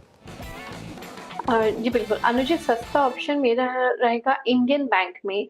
इंडियन बैंक मुझे लगता है 555 से 570 के लेवल्स के लिए एक अप्रोच लेने वाला है, तो यहाँ पे 540 का कॉल ऑप्शन जो रफली 10 रुपए 20 पैसे के अराउंड ट्रेड कर रहा है, आप इसमें पार्टिसिपेट कीजिए। स्टॉप लॉस आप 7 रुपए का रखिए। पहला टारगेट रहेगा 13 रुपए का, इसके ऊपर जाता है तो आप 15 से लेकर 17 तक के भी मूव देख सकते हैं। ओके, शिल्पा जी का ट्रेड इंडियन बैंक की कॉल ऑप्शन आपकी स्क्रीन पे 540 की स्ट्राइक। राजेश पालवे जी के पास चलते हैं आज के FNO सुपरस्टार के लिए। राजेश जी, क्या पिक कर रहे हैं आप? वीरेन जी, SRF पे नजर है। स्टॉक में अगर हम देखें तो एक साइडवेज कंसोलिडेशन के बाद स्टॉक में वापस मोमेंटम यहाँ पे बनते हुए दिख रहा है। स्टॉक ओवरऑल स्ट्रक्चर यहाँ पे बुलिश है, और एक अपने मेजर सप्लाई जोन को अब ये पेनिट्रेट करते हुए दिख रहा है। हमें लगता है यहाँ पे एक अच्छा अपमूव अनफोल्ड होते हुए दिख सकता है। SRF फ्यूचर पे बाय करने की सलाह है। अपसाइड के टारगेट 2680 2700 की तरफ आते हुए दिख सकते हैं। डाउन साइड में स्टॉप लॉस होगा करीब 2595 के आसपास। SRF फ्यूचर्स बाई करने की सलाह फिलहाल। चार्ट का चमत्कार के लिए सोमिल जी, आप क्या पिक कर रहे हैं? मैं पिक कर रहा हूँ REC लिमिटेड बाई साइड पर। जो प्रीवियस स्विंग हाई था आज के दिन में ही ऊपर की तरफ तोड़ा है, और मोमेंटम इंडिकेटर्स में फ्रेश बाई सिग्नल आया है। आई थिंक इसमें जो स्टॉप लॉस रहेगा वो 486 का रहेगा, और टारगेट ऊपर में 415 का रहेगा। ओके, REC ये हो गई सौमिल की पिक। शरद जी, आपका मिड कैप फंडा? जी, हमारा मिड कैप फंडा होगा बिरला कॉर्प। सेंट्रल इंडिया इनकी मेजर मार्केट है, लार्जली सीमेंट कंपनी है। कंपनी के मार्केट कैप का 8% हिस्सा अल्ट्राटेक और आदित्य बिरला रियल एस्टेट की होल्डिंग की वैल्यू भी 8% ऑफ मार्केट कैप है। और हमारा ये मानना है कि कंपनी का जो कैपेक्स है अगले 2 साल में वो काफ़ी अग्रेसिव है। 19 MTPA से 25 MTPA तक कैपेसिटी ले जाने की बात कंपनी कर रही है। अभी लगभग 70-75 के ईवी पर टन पे वैल्यूएशन है और जो साइज की हम बात कर रहे हैं अगले 2 साल में कैपेक्स के बावजूद तो कैश फ्लो जनरेशन है उसकी वजह से डेट लगभग स्टैटिक रहेगा। तो हमारा ये मानना है कि ये कंपनी की वैल्यूएशन में एक अपटिक आने की गुंजाइश है, प्लस सीमेंट पे हमारा आउटलुक पॉजिटिव है, तो उसका भी फायदा इनको मिलना चाहिए। सेंट्रल और ईस्टर्न इंडिया डोमिनेंट मार्केट्स हैं इनके और प्राइस इंप्रूवमेंट भी वहाँ हमें देखने मिलनी चाहिए। कंपनी बैकवर्ड इंटीग्रेशन भी कर रही है वेस्ट हीट रिकवरी सिस्टम्स में, जिसकी वजह से रॉ मटेरियल साइड का प्रेशर भी कम होना चाहिए, पर्टिकुलरली पावर कॉस्ट। और इसके अलावा कोल वगैरह की गिरती इंटरनेशनल कीमतों का भी फायदा ज़्यादातर सीमेंट कंपनीज को मिलना चाहिए। तो हमें लगता है आइडियली इसको 100-105 के आसपास के ईवी पर टन पे ट्रेड करना चाहिए और 8-9% जैसी इंट्रिंसिक वैल्यू उन वैल्यूएशंस की है। तो कुल मिला के 1500 से 1600 रुपए के आसपास के टारगेट्स आते हैं। तो 1500 से 1600 रुपए के टारगेट्स के हिसाब से बिरला कॉप आपकी कॉल 1175 पे पसंदीदा स्टॉक आपका। आज जो हमने 4 ट्रेड्स पिक किए उनका क्रम जो है मैं आपकी स्क्रीन पर देता हूँ। सबसे पहले सस्ता ऑप्शन ट्रेड था, शिल्पा राव जी की तरफ से आया सस्ता ऑप्शन। पहली स्ट्राइक कॉल उन्होंने पिक की यहाँ पर इंडियन बैंक की 540 13-15 लक्ष्य 7 स्टॉप लॉस। राजेश पाल विजय ने एफएनओ सुपरस्टार पिक किया, उनका ट्रेड था आज एसआरएफ फ्यूचर्स। बहुत स्ट्रॉन्ग प्लेसमेंट है इस स्टॉक की 2680-2700 के लक्ष्य के लिए, 2595 का स्टॉप लॉस। ट्रेड करता हुआ 2623 पे। सौमिल मेहता जी का ट्रेड रहा आज आरईसी करीब 550 के लक्ष्य के लिए। सुबह भी हम बात कर रहे थे कि इस परफेक्ट कॉम्बिनेशन को कैसे प्ले करना चाहिए। आरईसी पीएफसी आज मूव जनरेट करते हुए 2% ऊपर 550 के लक्ष्य के लिए। और शरद अवस्थी जी ने भी बिरला कॉप को पिक किया। लेकिन इस बीच आप लिखे आइए एक बार ऑयल एंड गैस इंडेक्स रखिएगा स्क्रीन पे और डायरेक्टर साहब प्लीज़ आप रखिएगा ब्रेंट। और एक बार क्योंकि मैंने खुद ब्रेंट नहीं दिखाया अभी, ये देखिए एक अपटिक स्विंग अपर और ब्रेंट भी रखिएगा स्क्रीन पे एक बार। सुबह सुबह हम 80-50 की ट्रैजेक्टरी में ब्रेंट को देख रहे थे। राइट नाउ क्या है, it's still I mean that zone, but एक बहुत ही खूबसूरत ब्रेकआउट जो है वो सौमिल उसके चलते आ रहा है ऑयल गैस में। लुक एट ओएनजीसी, आज 2 एवरेजेस को पार करके ओपनिंग हुई और फर्मली अगर आप देखें उस लेवल पर सस्टेन करता है। और सौमिल आपका टेक ओएनजीसी पर? डेफिनेटली पॉजिटिव है। High top high bottoms formation है और आज के ही दिन में 200 डेली एक्सपोनेंशियल मूविंग एवरेज के ऊपर ब्रेकआउट हुआ है। तो I think this will be a very good candidate going forward. Short term में जो स्टॉप लॉस रहेगा वो बहुत छोटा सा रहेगा बिकॉज आज ही 200 डेली मूविंग एवरेज के ऊपर गया, तो स्टॉप लॉस रहेगा 264 फॉर ओएनजीसी और ऊपर में जो शॉर्ट टर्म के टारगेट्स होंगे I think it would be 278। चलिए अब बात करते हैं आज होने वाले शायद इस साल के सबसे बड़े इवेंट की। जी हाँ, आज डोनाल्ड ट्रंप अमेरिका के 47वें राष्ट्रपति के रूप में शपथ लेंगे। समारोह की तैयारी पूरी हो चुकी है। इस समारोह में दुनिया भर की बड़ी हस्तियां शामिल होंगी। भारतीय समय अनुसार ये आज रात 10:30 बजे होगा। इस पर अमेरिका से हमारे सीनियर कॉरेस्पॉन्डेंट संजय सूरी ने एक खास रिपोर्ट भेजी है। देखते हैं ये रिपोर्ट। ठीक 12 बजे डोनाल्ड ट्रंप को यहाँ पीछे कैपिटल हिल में राष्ट्रपति घोषित किया जाएगा। वो शपथ लेंगे। जो हम गोल सी गुंबद देख रहे हैं कैपिटल हिल पे, उसके ठीक नीचे एक कमरा है जिसका नाम है रोटंडा। वहाँ पर ये रस्म पूरी होगी। पहले जेडी वांस को वाइस प्रेसिडेंट घोषित किया जाएगा और उसके बाद डोनाल्ड ट्रंप को। सुप्रीम कोर्ट के चीफ जस्टिस जॉन रॉबर्ट्स शपथ दिलाएंगे और उसमें डोनाल्ड ट्रंप स्वीकार करेंगे कि वो कॉन्स्टिट्यूशन की रक्षा करेंगे और अपनी जिम्मेदारी पूरी तरह से निभाएंगे।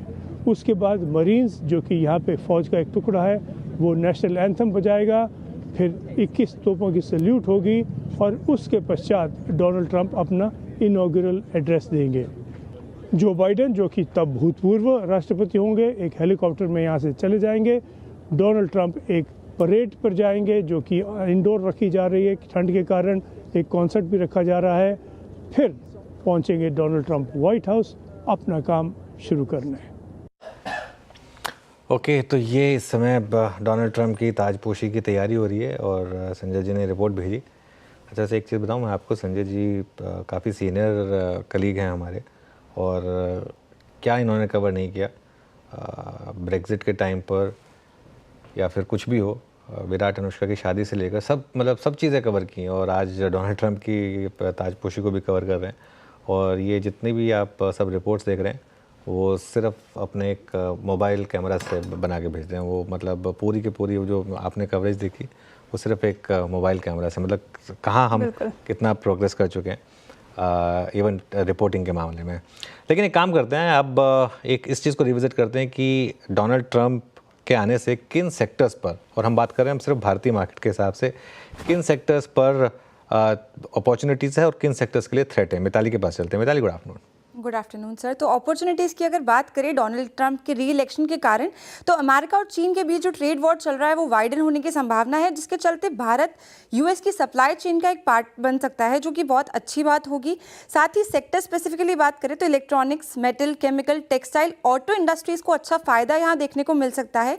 उसके अलावा मजबूत डॉलर भारतीय एक्सपोर्टर्स के लिए भी फायदेमंद साबित हो सकता है।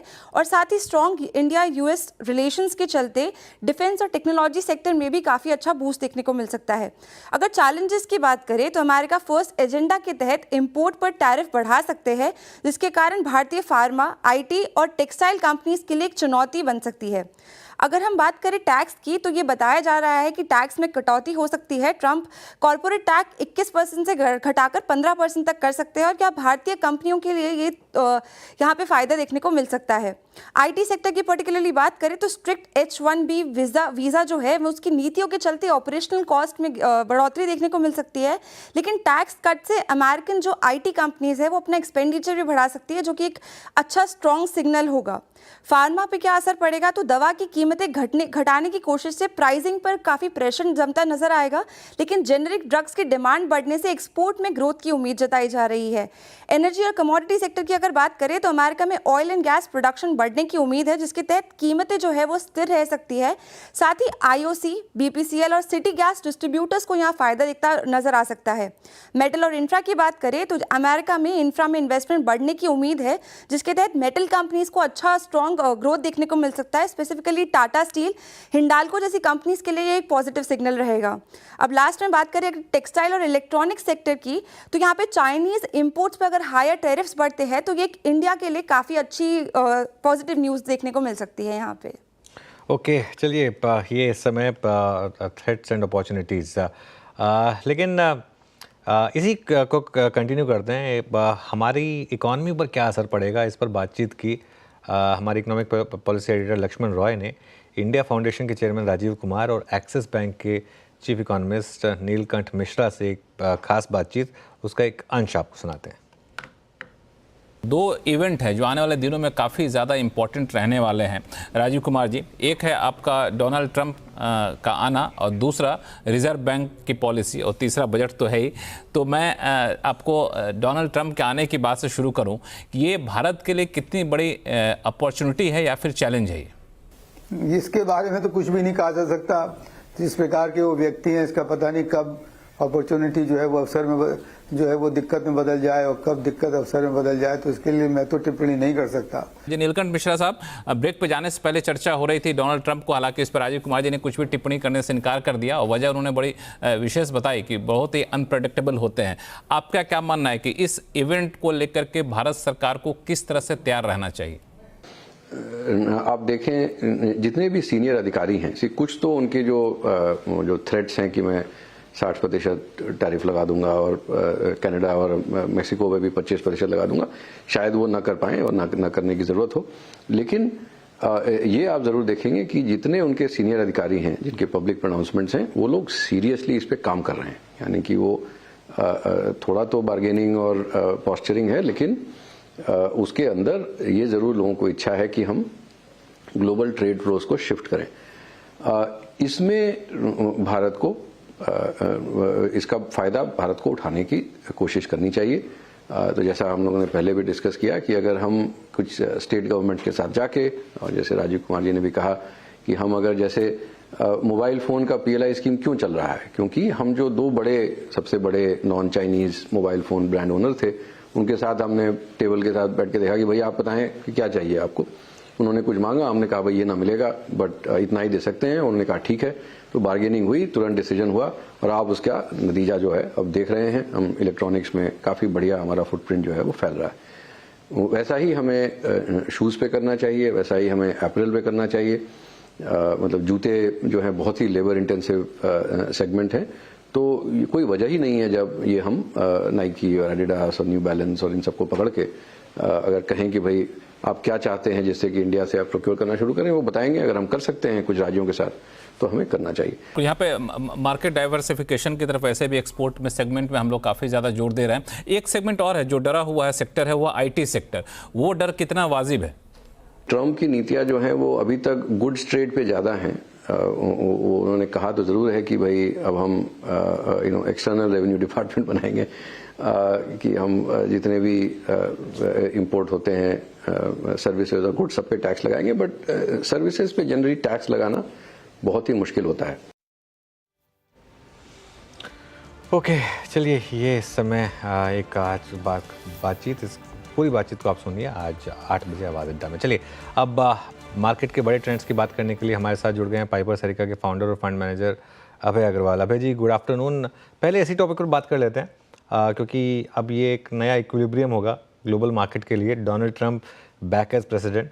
हमारे लिए तो खैर सबसे एक जो इम्पोर्टेंट चीज़ होगी, सुबह सुबह उठते ही सबसे पहले उनका ट्विटर फीड या उनका ट्रूथ सोशल फीड जो भी है वो चेक करने का, उसके बाद बाकी कुछ चेक करने का। लेकिन किन सेक्टर्स पर खास नज़र रहेगी और भारत के लिए किस तरीके के अपॉर्चुनिटीज़ या थ्रेट रहेंगी इस प्रेसिडेंसी में?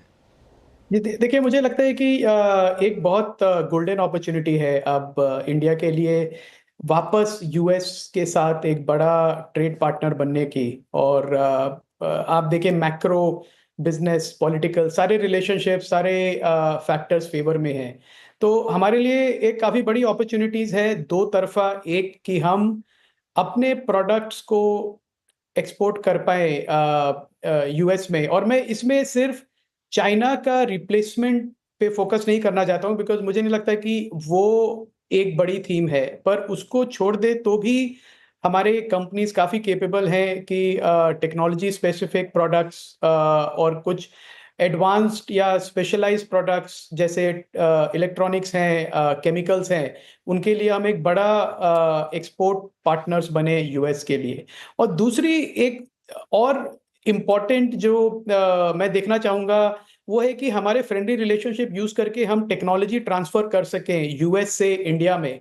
और जैसा अभी एप्पल के साथ हमारा एक्सपीरियंस रहा है अंडर द पीएलआई स्कीम, हम $2 बिलियन के फ़ोन्स अब एक्सपोर्ट कर रहे हैं इंडिया से बना के।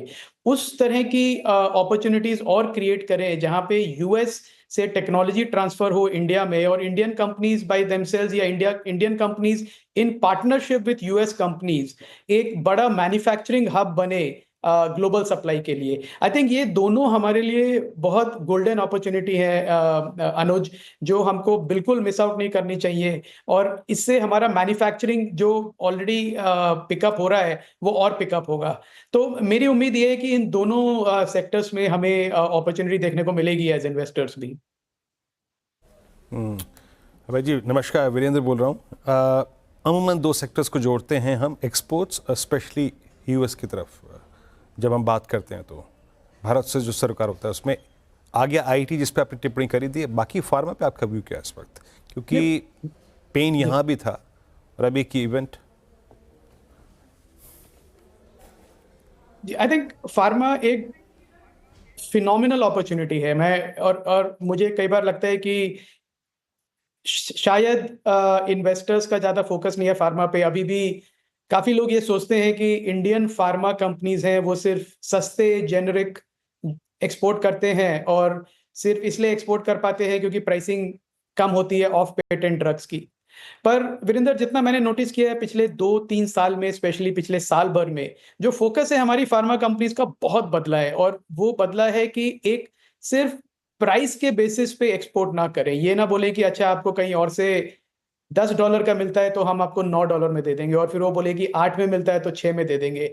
आई थिंक गेम वहाँ पे काफ़ी चेंज हुआ है और थिंकिंग चेंज हुई है इंडियन कंपनीज की, नए लॉन्चेस की, नए प्रोडक्ट्स की। सिर्फ ऑफ पेटेंट प्रोडक्ट्स पे फोकस ना करें। सीडीएमओ पे काफ़ी काम हो रहा है। सीडीएमओ पे मुझे लगता है अभी भी हम एक अपना सरफेस स्क्रैच करी है। तो मुझे लगता है एक फार्मा जो है अगले 5 साल में, मुझे 100% कॉन्फिडेंस है कि एक जो अभी हम जहाँ से हैं वहाँ से ये ट्रिपल हो जाएगा पूरा सेक्टर वॉल्यूम वाइज। सेक्टर पे आउटलुक पॉजिटिव है आपका सर। गुड आफ्टरनून, मैं श्रेया बात कर रही हूँ। सर बैंक्स पे मेरा सवाल है, जिस तरीके से हमें बैंकिंग में एक तेज़ी देखने को मिल रही है और स्पेशली इसको पुश किया कोटक महिंद्रा बैंक के रिजल्ट ने, हीरो ऑफ द डे अच्छी खासी तेज़ी आज के सत्र में 10% से ज़्यादा उछलकर कामकाज करता हुआ। क्या बैंकिंग में ओवरऑल कोटक महिंद्रा के वजह से कॉन्फिडेंस लौटा है या आने वाले वक्त में भी आपको लग रहा है कि ऐसे ही रैली हमें देखने को मिल सकती है? जी, मैं श्रेया पिछले साल भर से हमारा व्यू ये है, हमारे मॉडल पोर्टफोलियो में एक भी लेंडर बैंक नहीं है और वो इसलिए नहीं है क्योंकि मुझे लगता है कि अभी भी 2-3 क्वार्टर का पेन बाकी है। कुछ एक आउट परफॉर्मर्स रहेंगे कोटक जैसे, डेफिनेटली हर इंडस्ट्री में होते हैं, जहाँ पे मार्केट उनको रिवॉर्ड भी करेगा। एक टफ टाइम में अगर पूरी इंडस्ट्री जा रही है और आप उसमें आउट परफॉर्म कर रहे हैं तो ऑब्वियसली उसका रिवॉर्ड मिलना भी चाहिए और वो मिल भी रहा है। पर एक दो प्लेयर्स को हम छोड़ दें तो अभी भी जो पेन है पूरे सेक्टर को, डिपॉजिट्स नहीं है, कॉस्ट टू इनकम रेशियो बढ़ रहा है, डिलिंक्वेंसीज बढ़ रही हैं, अनसिक्योर्ड लोन्स में हमने देखा कलेक्शन एफिशिएंसी 90% के नीचे चली गई है और नियर टर्म कोई ऐसा ट्रिगर नहीं है श्रेया कि ये रिवर्सल आएगा। तो इस समय मुझे लगता है कि इन्वेस्टर्स को बॉटम फिशिंग नहीं करनी चाहिए बैंक्स में। अगले 1-2 क्वार्टर में और भी अच्छे मौके मिलेंगे, थोड़ी पेशेंस रखें तो बेटर रहेगा बैंकिंग फाइनेंशियल सर्विसेज में। बिल्कुल, थोड़ा सा केयरफुल रहें तो वो बेटर एक अप्रोच रहेगी यहाँ पर बैंकिंग और फाइनेंशियल्स में। तो अभय जी, आप इस समय क्या बाय कर रहे हैं? सबसे ज़्यादा ओवरवेट कहाँ पर हैं आप? जी अनुज, ओवरवेट अभी इस समय पोर्टफोलियो जो हमारा है वो जो इलेक्ट्रॉनिक मैन्युफैक्चरर एक बड़ा सेगमेंट है जिसको ईएमएस हम कहते हैं, पर ईएमएस को भी मैं ब्रेक डाउन करूंगा क्योंकि उसमें काफ़ी अलग कंपनीज हैं जो अलग अलग स्ट्रैटेजी, अलग अलग अप्रोच के साथ चल रही है और ये हमारे मॉडल पोर्टफोलियो में है। तो काफ़ी पब्लिक नॉलेज है इसके बारे में और ये मेरे बाय रिकमेंडेशंस नहीं है। तो ईएमएस स्पेस में जो भी लीडर्स हैं जैसे डिक्सन, एम्बर, केन्स, सिरमा, ये मुझे लगता है कि काफ़ी लॉन्ग टर्म मल्टी बैगर्स हैं। हमेशा एक कंसर्न रहता है कि वैल्यूएशंस काफ़ी फॉरवर्ड ग्रोथ को डिस्काउंट कर रही है, पर अगर हम अगले 2-3 साल के ग्रोथ के बियॉन्ड भी देखें ग्रोथ, तो मुझे लगता है कि ये इतने महंगे स्टॉक्स नहीं है। ऑब्वियसली हम चाहेंगे सस्ता हो, पर मैंने देखा है ग्रोथ स्टॉक्स, अच्छी क्वालिटी के मैनेजमेंट, ये रेयर कंपनीज होती हैं तो सस्ती लेना सिर्फ मुश्किल होता है।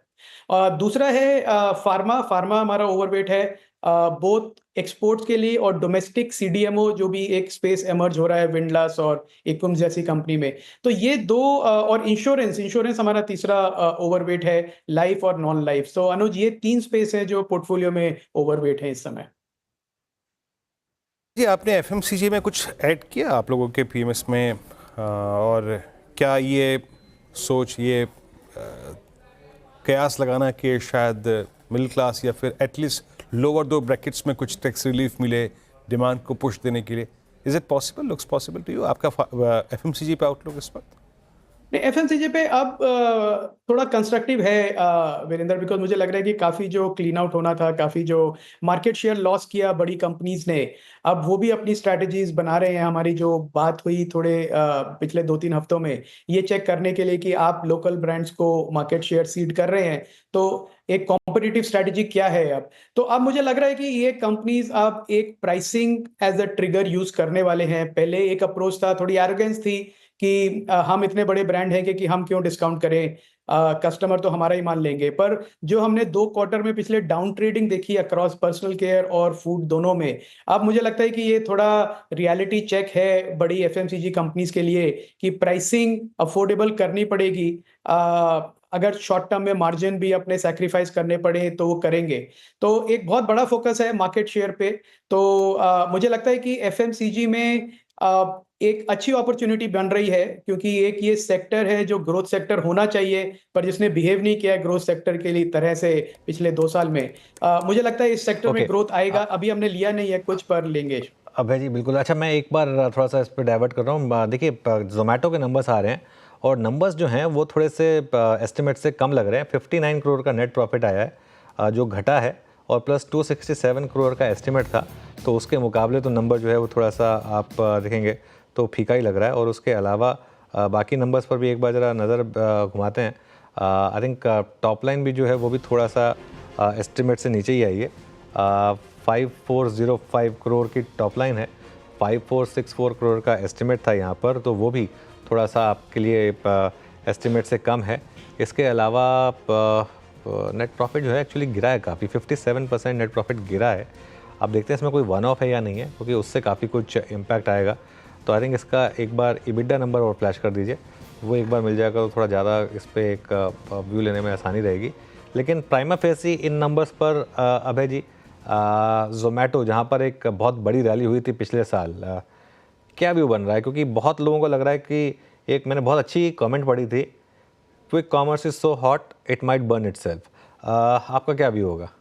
नहीं, आपने अपने सवाल का जवाब भी दे दिया अनुज उसी कमेंट में। तो मेरा व्यू यही है कि इन रिजल्ट्स को एनालाइज करना और कंपेयर करना सीक्वेंशली या पिछले क्वार्टर से बहुत मुश्किल होता है, क्योंकि काफ़ी वन ऑफ्स होते हैं और काफ़ी नॉन कैश डेबिट्स भी होते हैं, जैसे ईसॉप की जो कॉस्ट है।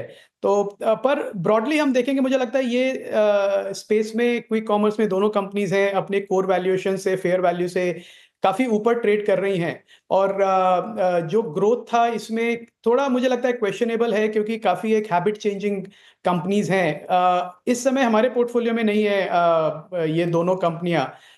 थोड़ा मुझे इंतज़ार रहेगा कि एक सेक्युलर ग्रोथ ट्रेंड की विजिबिलिटी आए, तब प्रॉबेबली हम देखेंगे अनुज। बिल्कुल, 162 करोड़ का EBITDA आया है, जबकि एस्टिमेट 258 करोड़ का था। तो अब इसको सिंपल कहें, ख़राब नंबर जोमेटो के, और इनफैक्ट बेहद ख़राब number. Let me put it this way, 3% का EBITDA मार्जिन है, एस्टिमेट 5% का था। श्रेया देखिए, इसमें क्या है ना, मैं हर किसी से इस चीज़ में सहमत हूँ कि अब हम ज़िंदगी में इतना यूज टू हो गए हैं, ब्लिंकिट, जेप्टो, लेकिन फैक्ट ये भी है कि कंपटीशन बहुत बढ़ रहा है। और अब इस कंपटीशन में कहीं आप एकदम वेफर थिन मार्जिन पे तो काम नहीं कर रहे हैं। और जब मार्जिन हो ही 3-4% का, क्विक कॉमर्स EBIT में 30 करोड़ का घाटा है। मतलब आपका जो ब्लिंकिट है, ब्लिंकिट जहाँ सबसे ज़्यादा प्रॉफिटेबिलिटी की उम्मीद थी, वहाँ पर एक्चुअली घाटा है करीब 30 करोड़ का।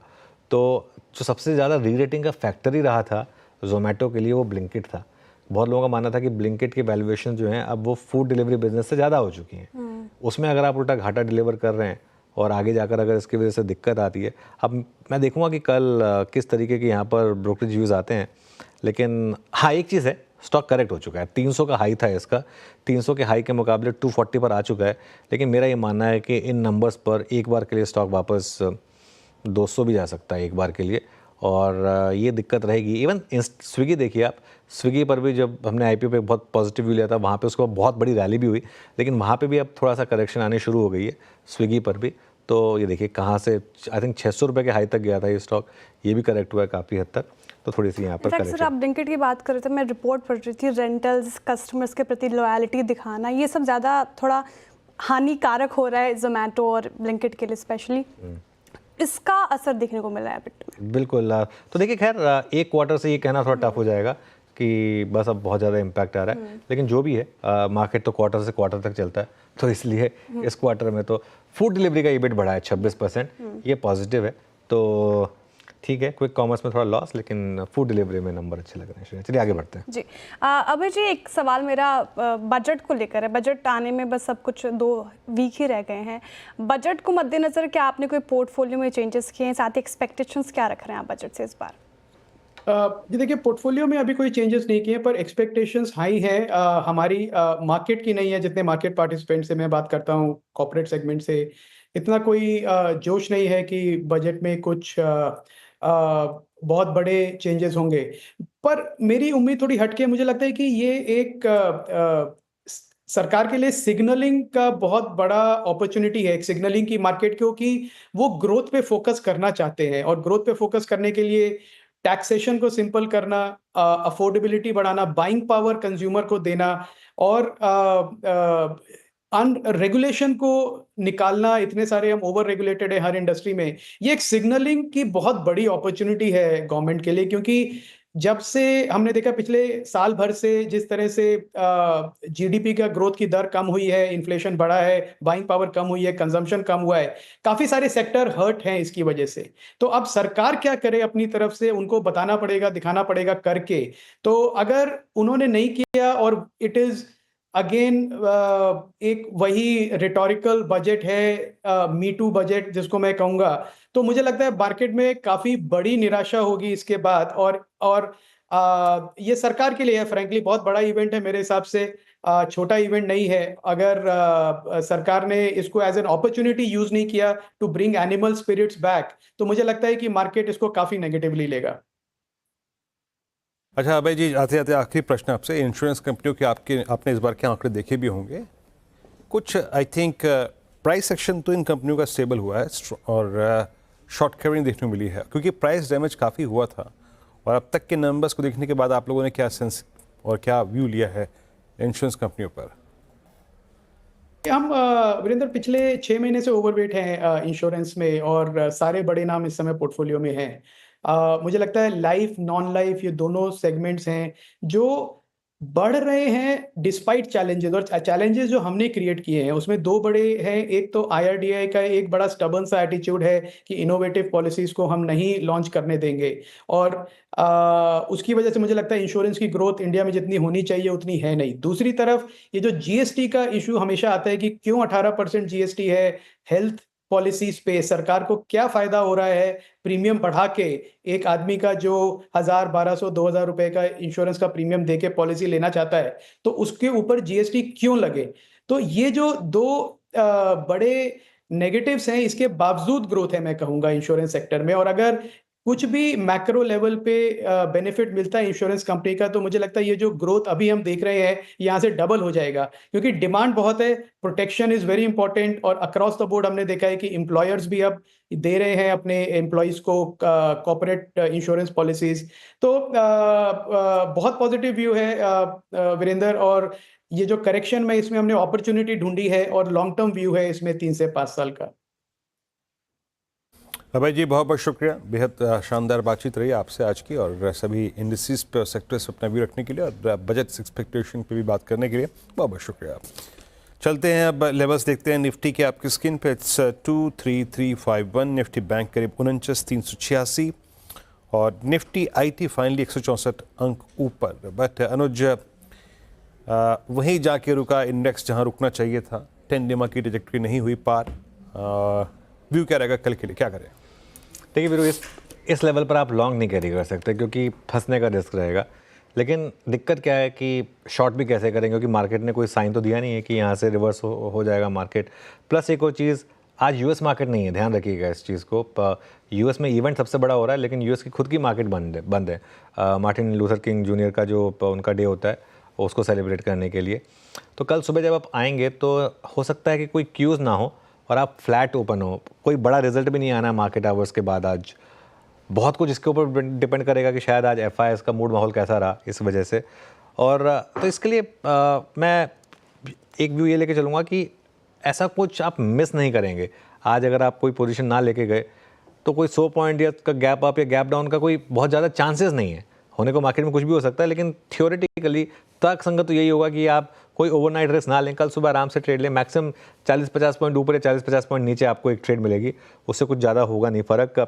दूसरी बात, बैंक निफ्टी में किसी भी मूव को ना ट्रेंड ना समझें, क्योंकि ये गलती अगर आपने थर्सडे को की होती, फ्राइडे को धुलाई हुई होती, फ्राइडे की होती, आज धुलाई हुई होगी।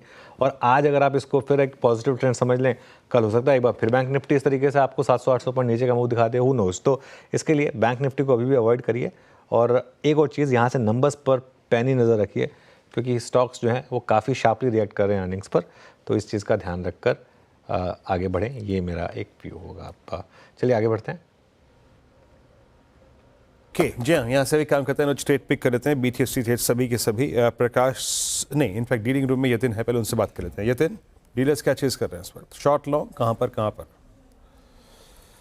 तो वीरू, 2 स्टॉक जो आज फोकस में है, सबसे पहले अगर हम देखें तो बजाज फाइनेंस, और जिस हिसाब से कोटक बैंक की पर्सनल लोन्स पे कमेंट्री आई है, काफ़ी सारे डोमेस्टिक फंड्स यहाँ खरीदारी कर रहे हैं, ऐसा डीलर्स का मानना है। और यहाँ वो BTST का ट्रेड भी सुझा रहे हैं, जहाँ उनको लगता है काउंटर में 1.5-2% यानी 100-125 रुपये तक की अपसाइड देखने को मिल सकती है। इसके अलावा JSW एनर्जी, यहाँ भी अगर आप देखें तो काफ़ी सारी FI बाइंग हो रही है डीलर्स के हिसाब से। और आज पावर स्टॉक्स में ऐसे भी थोड़ा बहुत ट्रैक्शन है, खास करके NTPC, JSW वैरायटी जो लार्ज कैप पावर स्टॉक्स हैं, यहाँ देखने को मिल रही है बाइंग। और डीलर्स के हिसाब से 590 के टारगेट के साथ यहाँ जैन सीरीज़ में खरीदारी करें, यहाँ भी शॉर्ट टर्म ट्रेड पे डीलर्स काफ़ी पॉजिटिव दिखाई पड़ रहे हैं। JSW एनर्जी पर डीलर्स पॉजिटिव और इनफैक्ट पूरे एनर्जी सेक्टर में आज अच्छी खासी तेजी हमें देखने को मिल रही है, तो JSW एनर्जी रडार पे रखे। अब चलिए BTST शुरू करते हैं। गाबा सर क्या पिक कर रहे हैं कल के लिए? BTST STBT? BTST बिल्कुल, और वो रहेगा लुपिन। लुपिन ट्रेड कर रहा है 2131 पर, मेरे ख्याल से स्टॉप होगा 2131 21211 10-20 स्टॉप है। अपसाइड टारगेट करीब 2200 के नजर आते हैं। लुपिन लगता है बॉटमिंग आउट फेज शुरू हो। ल्यूपिन, बायोकॉन, इन सभी स्ट्रक्चर्स में बहुत स्ट्रॉन्ग बाइंग भी है। राजेश पालवी जी, आप क्या पिक कर रहे हैं? वीरेन जी, HAL हिंदुस्तान एरोनॉटिकल यहाँ पे बाय करने की सलाह रहेगी। स्टॉक में अगर हम देखें तो एक फॉलिंग ट्रेंड लाइन का ब्रेकआउट ऑलरेडी प्रीवियस डे में था, और आज अगर हम देखें तो stock comfortably 20 day moving average के ऊपर ही अब सस्टेन होकर क्लोज होता देता हुआ दिख रहा है। HAL फ्यूचर पे बाय करने की सलाह। अपसाइड के टारगेट 4260 तक आ सकते हैं, और डाउन साइड में स्टॉप लॉस होना चाहिए 4170 के आसपास। शिल्पा जी बताइए, आपका ट्रेड क्या रहेगा? जी अनुज जी, मेरा अभी फार्मा से डिवीज लैब में रहेगा। डिवीज लैब यहाँ पे 6200 के लिए मुझे लगता है कल तक एक मूव आपको देखे दिखेगा। तो यहाँ पे आप ऑप्शंस के थ्रू 6000 का कॉल ऑप्शन जो रफली 123 रुपीज में ट्रेड कर रहा है, आप इसमें पार्टिसिपेट कीजिए। लुक फॉर टारगेट्स ऑफ 190 से लेके 230, स्टॉप लॉस 96 का, और इसको हमने सेम लेवल्स पे प्रभुदास लीलाधर में बस BTST रेकमेंड किया है। डिवीज लैब 1% ऊपर फिलहाल। अमित जी, कल के लिए हाथ से मंगलवार के लिए आप क्या पिक कर रहे हैं? जी, मेरा आज का BTST रहेगा NTPC। स्टॉक ने अपना 20 डेमा भी रिगेन कर लिया है। 336 का प्राइस है, टारगेट्स रहेंगे 344 के, और स्टॉप लॉस रहेगा 332 का।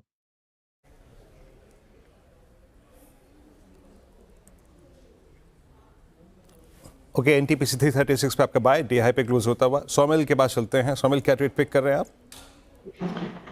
मैं पिक कर रहा हूँ JSW स्टील। मेटल्स ने अच्छी रिकवरी दी है और मुझे लगता है कि ये जो बाउंस बैक है वो अभी भी कंटिन्यू रहेगा। जो स्टॉप लॉस है वो 905 का स्टॉप लॉस रखेंगे और टारगेट होगा 950 का। ओके, राजेश सतपुरे जी के पास चलते हैं। राजेश जी बताइए, आपकी ट्रेड। अनुज जी, मेरे जितने भी स्टॉक्स निकाले थे सब एक एक करके चले गए, और फिर लास्ट में मेरे पास बचा है बजाज फाइनेंस, तो उसी पे कमेंट करूंगा। देखिए, बजाज फाइनेंस लेके जाएंगे 7440 करंट प्राइस है, तो यहाँ पे अप्लाई करें विद स्टॉप लॉस ऑफ 7370 का स्टॉप लॉस के साथ लेके जाइए। इसका कल का टारगेट होना चाहिए करीबन 7550 से लेकर 7600।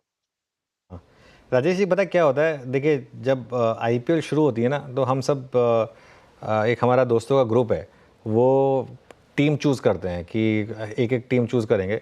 उसमें मैं आपको उस टाइम की बात बता रहा हूँ जब ये IPL के शुरू की बात थी, तो उस समय एक चिट बनाते हैं कि सबसे पहले कौन पहला प्लेयर चूज़ करेगा। सबकी पहली चॉइस उस समय क्रिस गेल हुआ करती थी। तो वो कई बार ऐसा होता था कि जिसको लास्ट में मौका मिलता था ना, सबसे ज़्यादा उसी का प्लेयर चलता था, क्योंकि आप सबसे पहले जिसको चूज़ करते हैं ना, कई बार हो सकता है कि वो ना चले, तो आपको लास्ट में चूज़ करने का मौका मिला, हो सकता है आपका स्टॉक कल वैसे सबसे ज़्यादा चल जाए। तो इसमें दिल छोटा करने की कोई ज़रूरत नहीं है, और ये तो होता रहता है, कभी कोई पहले पिक कर लेता है, कभी कोई, तो ये सब चीज़ें होती रहती है ना।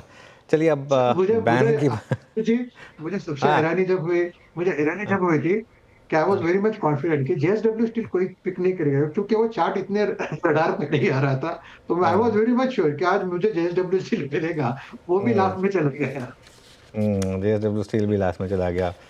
खैर, वैसे या तो फिर आप गाबा सर लेके आते हैं ना, एक गाबा सर सुबह 8 स्टॉक्स लेकर आते हैं कि कोई ना कोई तो बैकअप के लिए तैयारी रहता है स्टॉक का। कोई नहीं। हाँ, नहीं खैर कोई नहीं। चलिए कल अगर आप हमारे साथ होंगे तो कल हम सबसे पहले आपको मौका देंगे। फिर चलिए अब बताते हैं स्टॉक्स जो बैन से बाहर आने की तैयारी कर रहे हैं। 2 स्टॉक्स बैन से बाहर आ सकते हैं, बॉर्डर लाइन केसेस हैं दोनों। आरती इंडस्ट्रीज 79% और हिंदुस्तान कॉपर 80%। F&O की बात हो रही है, तो वीरू के पास चलते हैं और जानते हैं आज की ब्रेथ कैसी रही। वीरू, एक बार के लिए तो अनुज ऐसा लगा था राजेश जी की जेब कट गई हो। राजेश जी ने जब बोलना शुरू किया ना, कोई बात नहीं राजेश जी, लिटरली मेरे को वैसा लग रहा था, है ना। वैसे राजेश जी कटी है क्या कभी जेब? सच में आज तक तो नहीं है। राजेश जी लिटरली कह रहा हूँ, मुझे ऐसा लग रहा था क्या छू ने बोला है तो मुझे चलना पड़ेगा। ओके एनीवे आते हैं आज के एफएनओ हेल्थ हीट मैप पे और लॉन्ग शॉर्ट लॉन्ग अनवाइंडिंग और शॉर्ट कवरिंग कहाँ गए पे थी उसके स्टैट्स को देखते हैं 91 लॉन्ग और 51 शॉर्ट कवरिंग, शॉर्ट करीब 67 में और 19 में लॉन्ग अनवाइंडिंग थी।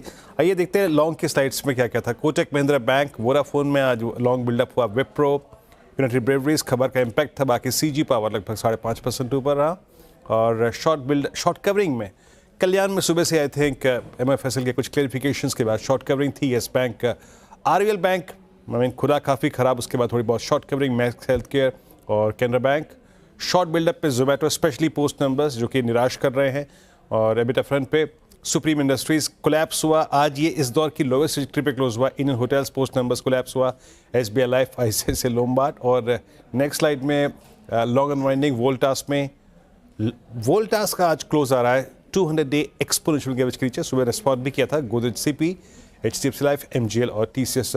शिल्पा जी, ये वोल्टास की क्लोजिंग काफ़ी ख़राब, आपका व्यू इस पे, कहाँ जा रहा है अभी स्टॉक? जस्ट अ सेकेंड जी, वोल्टास यहाँ पे मुझे लगता है कि वीरेंद्र जी जिस तरह से ब्रेकडाउन आ रहा है, सॉरी, ये मुझे लगता है कि टूवर्ड्स 1580 1600 मूव दिखा सकता है प्रोवाइडेड इट सस्टेन्स अबव 1560।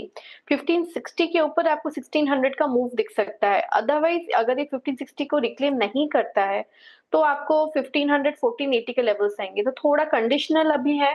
1560 के ऊपर आप इसमें 1580 से 1600 के लेवल्स के लिए बाय कर सकते हैं। अदरवाइज आप किसको रिस्क लेना है तो आप स्टॉप लॉस 1560 मेंटेन कीजिए, look for targets of 1520। Meanwhile एक बार जोमेटो वापस रिविजिट करते हैं जरा, और ये स्टॉक देखिए अब 4% नीचे ट्रेड कर रहा, 5% नीचे हो गया अब। और जो जोमेटो ने प्रॉपर Q&A दिया है कि सवालों के जवाब के साथ कि क्या और यहाँ पर अर्निंग्स में स्लो डाउन एक्सपेक्टेड है। क्लियरली वो कह रहे हैं कि इसमें ब्लिंकिट में यानी कि इसमें कुछ और लॉसेस हो सकते हैं क्योंकि उनका फोकस उसी हिसाब से स्टोर एडिशन को लेकर, तो उस पर एक इम्पैक्ट आएगा। और डिमांड स्लो डाउन की भी कहीं ना कहीं वो बात कह रहे हैं। जो फूड डिलीवरी बिजनेस है, तो बेसिकली दो बिजनेसेस हैं। फूड डिलीवरी बिजनेस जहाँ पर 2% की ग्रोथ हुई है, वहाँ पर थोड़ा डिमांड का इशू है। और दूसरी तरफ है ब्लिंकिट यानी कि आपका क्विक कॉमर्स, जहाँ पर इस बार लॉसेस हुए हैं और वो कह रहे हैं कि शायद लॉसेस कंटिन्यू करें। 5% के करीब अभी स्टॉक नीचे है। अब कितना ये स्टॉक प्राइस इन करके जा रहा है थोड़ा सा कहना टफ होगा, लेकिन जैसे पहले नंबर आया था हमने पहले ही कह दिया था कि नंबर काफ़ी ख़राब लग रहे हैं ये, और ये स्टॉक अब शायद एक बार के लिए 200 भी चला जाए। वैसे भी ये अब काफ़ी ओवर ओन्ड स्टॉक है, काफ़ी ऑलमोस्ट हर किसी के पोर्टफोलियो में अब ये स्टॉक है। और आई थिंक कोई प्रिपेयर नहीं था कि इस तरीके के नंबर्स आएंगे जोमेटो के केस में। और जो 218 के करीब से पिछली रैली शुरू हुई थी, ऑलमोस्ट वहाँ तक अब जाने की शायद स्टॉक तैयारी कर रहा है। क्विकली अब मार्केट का पंचनामा का टीज़र लेते हैं। श्रेया बताइए क्या सवाल है? राहुल जैन जी सवाल पूछ रहे हैं महिंद्रा एंड महिंद्रा पर। सर आज ये डेलो के आसपास काम काज कर रहे हैं। इनफैक्ट मारुति में भी आज करेक्शन देखने को मिल रहा है, 1% से ज़्यादा की करेक्शन महिंद्रा एंड महिंद्रा में। राहुल जैन जी का सवाल है कि यानी particular reason for this correction, क्या करना चाहिए सर इनको? देखिए, ऑटो सेक्टर जितना गिरा है उसके हिसाब से तो महिंद्रा अभी भी काफ़ी आउट परफॉर्म कर रहा है। मैं आपको 2 चार्ट दिखा देता हूँ। आई थिंक अगर वो चार्ट फायर हो जाए फटाफट, तो एक महिंद्रा एंड महिंद्रा का 1 साल का चार्ट और एक निफ्टी ऑटो इंडेक्स का 1 साल का चार्ट, अगर आप उसमें कंपेयर करेंगे, ये महिंद्रा एंड महिंद्रा का 1 साल का चार्ट है, 78% ऊपर है ये स्टॉक। यही अगर आप 1 साल में निफ्टी ऑटो इंडेक्स देखेंगे तो सिर्फ 21% ऊपर है। ट्रस्ट मी, अगर ये मतलब एक बहुत बड़ी आउट परफॉर्मेंस है। एक इंडेक्स के मुकाबले एक स्टॉक ऑलमोस्ट 4 गुना बढ़ा है, जितना इंडेक्स चला उसके मुकाबले। आपको खुश होना चाहिए। महिंद्रा एंड महिंद्रा अगर आपके पोर्टफोलियो में, आपको खुश होना चाहिए।